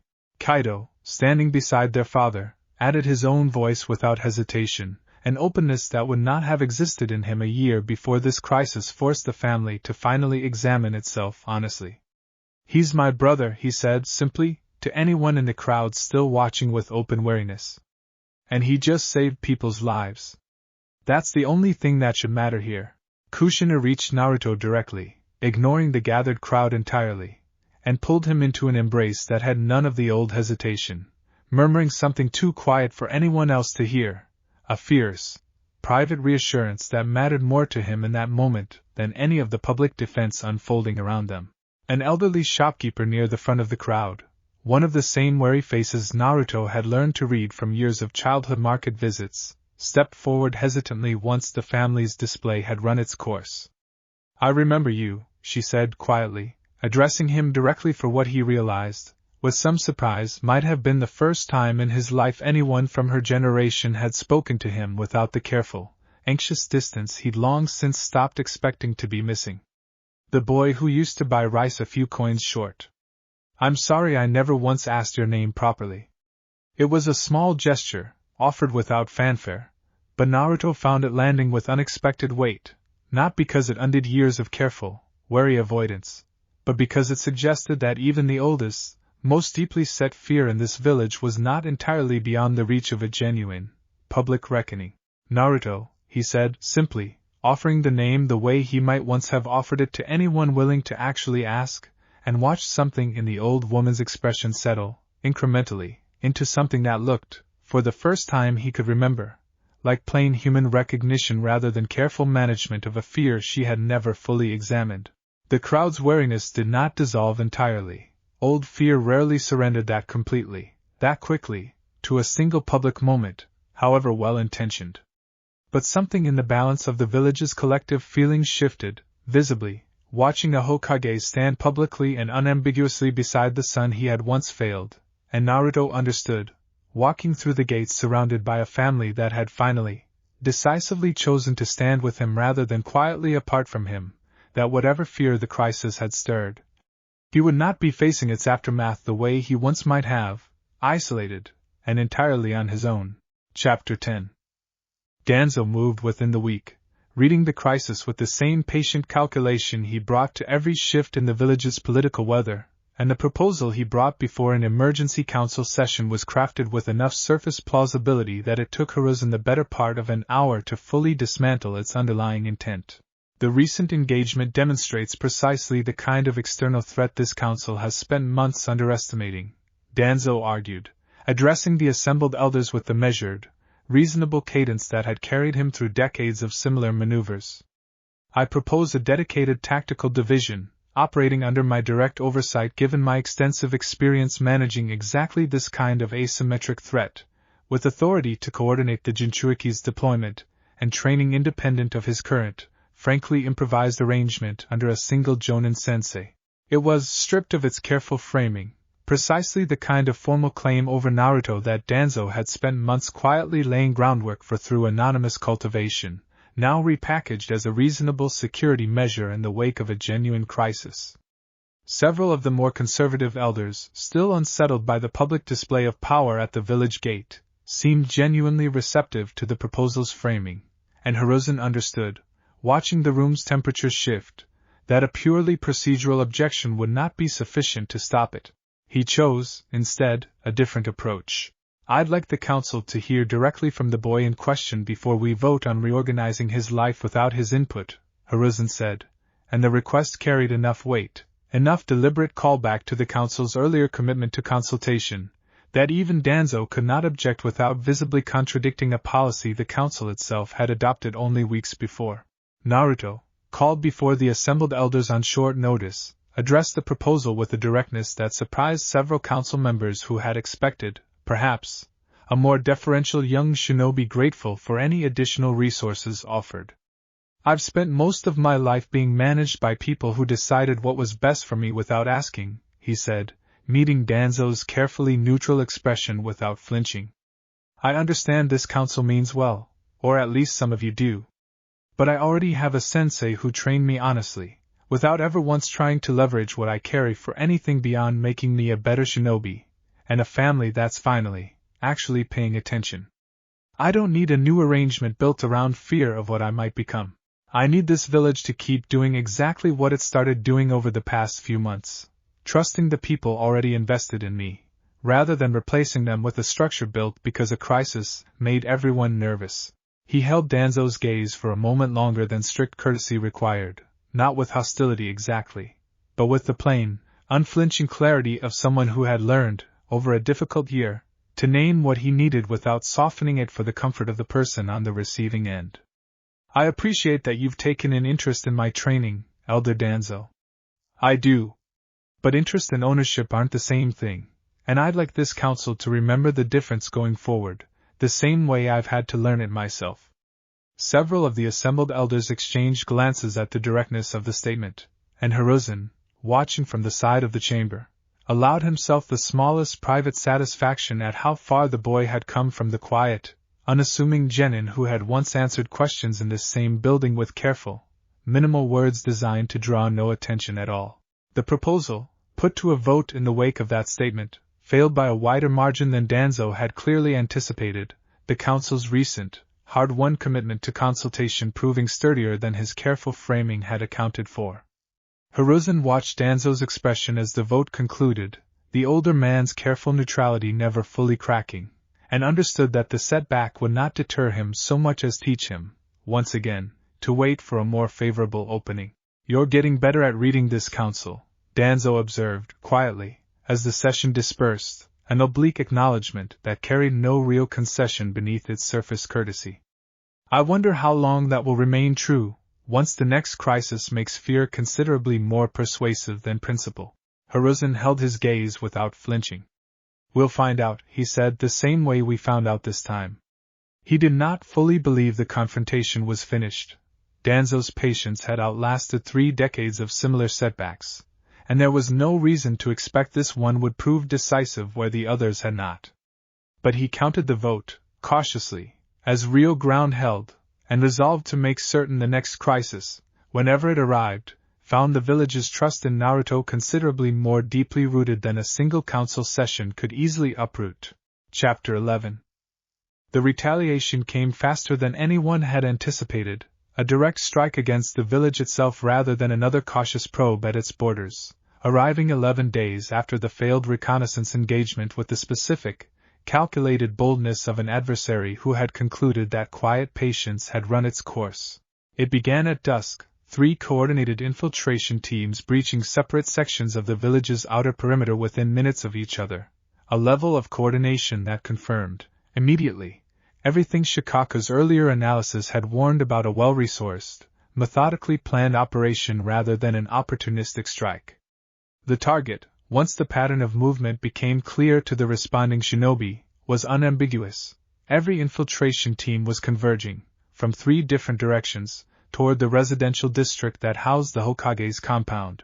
Naruto was home when the alarm sounded, having spent the evening at a family dinner that had, over recent months, become genuinely comfortable rather than dutifully endured, and the 4 of them, Naruto, Kaido, Minato, and Kushina, found themselves, within minutes, standing together against an infiltration team that had clearly identified the compound as its primary objective. The fight that followed was unlike anything Naruto had faced before, not because the enemy shinobi were individually more skilled than the border ambush he'd survived weeks earlier, but because of what fighting alongside his family, for the first time in his life, actually felt like. Minato moved with the terrifying, practiced precision that had made him a legend, covering ground with techniques Naruto had only ever heard described secondhand. Kaido, still developing but genuinely capable now after months of shared training, fought at Naruto's flank with an instinctive coordination the 2 of them had never had occasion to build before this crisis forced it into existence. Kushina, chains of her own old Uzumaki bloodline flaring to life for the first time Naruto had ever witnessed directly, bound 2 attackers with a technique that made the family resemblance to his own developing chakra work suddenly, viscerally clear. This is what you were missing, Kurama observed, quiet and certain, beneath the chaos of the engagement. Not just power. This. A family that fights beside you instead of leaving you to fight alone. Naruto did not have time, in the moment, to fully absorb the weight of the observation, but some part of him registered it anyway, filed away for later the way he filed away most things worth keeping. The sensation of his brother's back against his own as they turned to meet a second wave of attackers, the fierce, protective focus in his mother's eyes as her chains lashed out to intercept a strike aimed at Kaido's blind side. His father's voice calling out a coordinated maneuver with the easy confidence of a man who had, finally, learned to include his son in the family's defenses rather than shield him from the need to be included at all. They fought as a unit, imperfect and newly formed but genuine, for people who had spent the better part of a year rebuilding something that should have existed from the beginning and were now, in the crucible of genuine danger, finding out exactly how sturdy that rebuilding had actually made them. It was, Naruto would reflect later, an entirely different experience from every fight that had come before it, not because the danger was greater though it was, but because for the first time in his life, danger had not meant facing something alone. The infiltration team's leader, recognizing the engagement had turned decisively against his forces, made a final, desperate push directly toward Naruto rather than continuing the broader assault, and the resulting exchange, fast, brutal, and entirely without the careful restraint Naruto had shown in previous encounters, because the man in front of him had just put a blade within inches of his mother's throat. Ended with the attacker disarmed, subdued, and very much alive because some stubborn part of Naruto had refused, even in the heat of genuine rage, to become the kind of weapon this village had once quietly feared he might. The captured leader, questioned in the crisis's immediate aftermath, offered little beyond confirmation of what the earlier documents had already suggested: a coordinated organization, patient and well-funded, gathering intelligence and testing defenses across multiple Jinchuriki-linked locations, working towards some larger objective he claimed, with what Shikaku's interrogation team judged to be genuine ignorance. Not to fully understand himself. "We follow orders," the man said flatly, before falling silent for the remainder of the questioning. "The master doesn't explain himself to soldiers like me." The master. It was the first concrete title anyone had managed to extract from the organization's careful anonymity, and Hiruzen, reviewing the interrogation transcript in the crisis's exhausted aftermath, understood that whatever quiet, coordinated threat had been circling the shinobi world for months had just revealed enough of itself to confirm it was neither finished nor fully understood, and that the village had, at best, bought itself time rather than resolution. Chapter 12. The village spent the following week in the particular, subdued activity of a community recovering from a crisis that had struck close enough to home to leave everyone a little more careful, a little more grateful, and a little more aware of how much had genuinely changed in the year since a lonely, self-taught genin had first stepped onto a training ground with nothing but a second-hand manual and a stubborn refusal to quit. Hiruzen convened a smaller, quieter gathering than the earlier Chunin promotion ceremony had been, not the full pageantry of a public council session, but a private acknowledgement held in the Hokage's own garden, attended by the people who had actually earned a place in the story of how far Naruto had come. Yugao, recovered enough from her injury to stand without visible strain, accepted Hiruzen's formal commendation for her team's conduct with characteristic brevity. Irika, invited specifically at Naruto's own request, received a rare public thanks from Hiruzen himself, an acknowledgement years overdue for the quiet, unglamorous mentorship that had first given a neglected child something sturdy enough to build on. "I want to be honest with all of you about what comes next," Hiruzen said, once the formal acknowledgments had concluded, addressing the small gathered circle with the weary, deliberate gravity of a man who had spent decades learning not to promise more comfort than circumstances actually allowed. "We do not yet know who this master is, or how large an organization stands behind him, or how many other Jinchuriki have already been drawn into whatever objective he is building toward. What we do know is that Konoha, and Naruto specifically, are now confirmed targets of a patient, coordinated threat that will not simply lose interest because one infiltration attempt failed." Naruto absorbed the sobering assessment without the old flinch of instinctive isolation that similar news might once have produced in him, standing instead in a garden surrounded by people who had, over the course of a difficult year, become genuinely his family reclaimed rather than merely tolerated, teammates who had become real friends, a sensei and a mentor who had each, in their own ways, refused to let him build himself entirely alone any longer. "Then we get ready," he said simply, and found that the words carried none of the old, exhausted resignation that facing difficulty alone had once required of him. Together this time, Kaido clapped a hand on his shoulder, an easy, brotherly gesture that had become natural between them in a way it never could have a year before. Kushina's hand found his other shoulder without needing to be asked. Minato, standing a step back with the particular quiet pride of a father who understood, finally and completely, exactly what his son had built out of years of neglect and had chosen, despite every reason not to let him back in to help carry going forward, said nothing at all, because some things required no further words. Rin found him near the garden's edge afterward, once the small ceremony had wound down into looser, more comfortable conversation among the gathered group. "You look different than you did a year ago," she said, studying him with the particular frankness that had made her one of his favorite people to talk to. "Not just stronger. Steadier, I guess. Like you finally believe you're allowed to have people show up for you." Naruto considered the observation for a moment, turning it over the way he turned over most things worth keeping, and found that she was right in a way he had not fully articulated even to himself. "Took a long time to believe it," he admitted. "Still catches me off guard sometimes, how much has actually changed." Sora, joining them with his usual understated timing, added dryly, "For what it's worth, the rest of us noticed a while before you probably let yourself. You've had people showing up for you longer than you've been willing to fully trust it."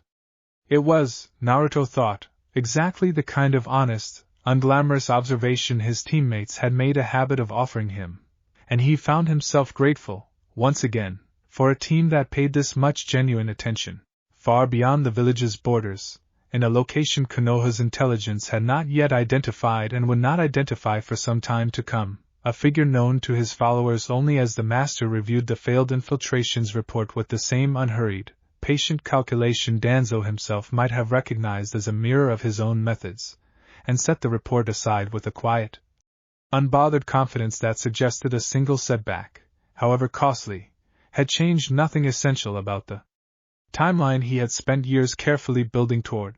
The season's crisis had passed, leaving behind it a village more united and a family more whole than either had been a year before.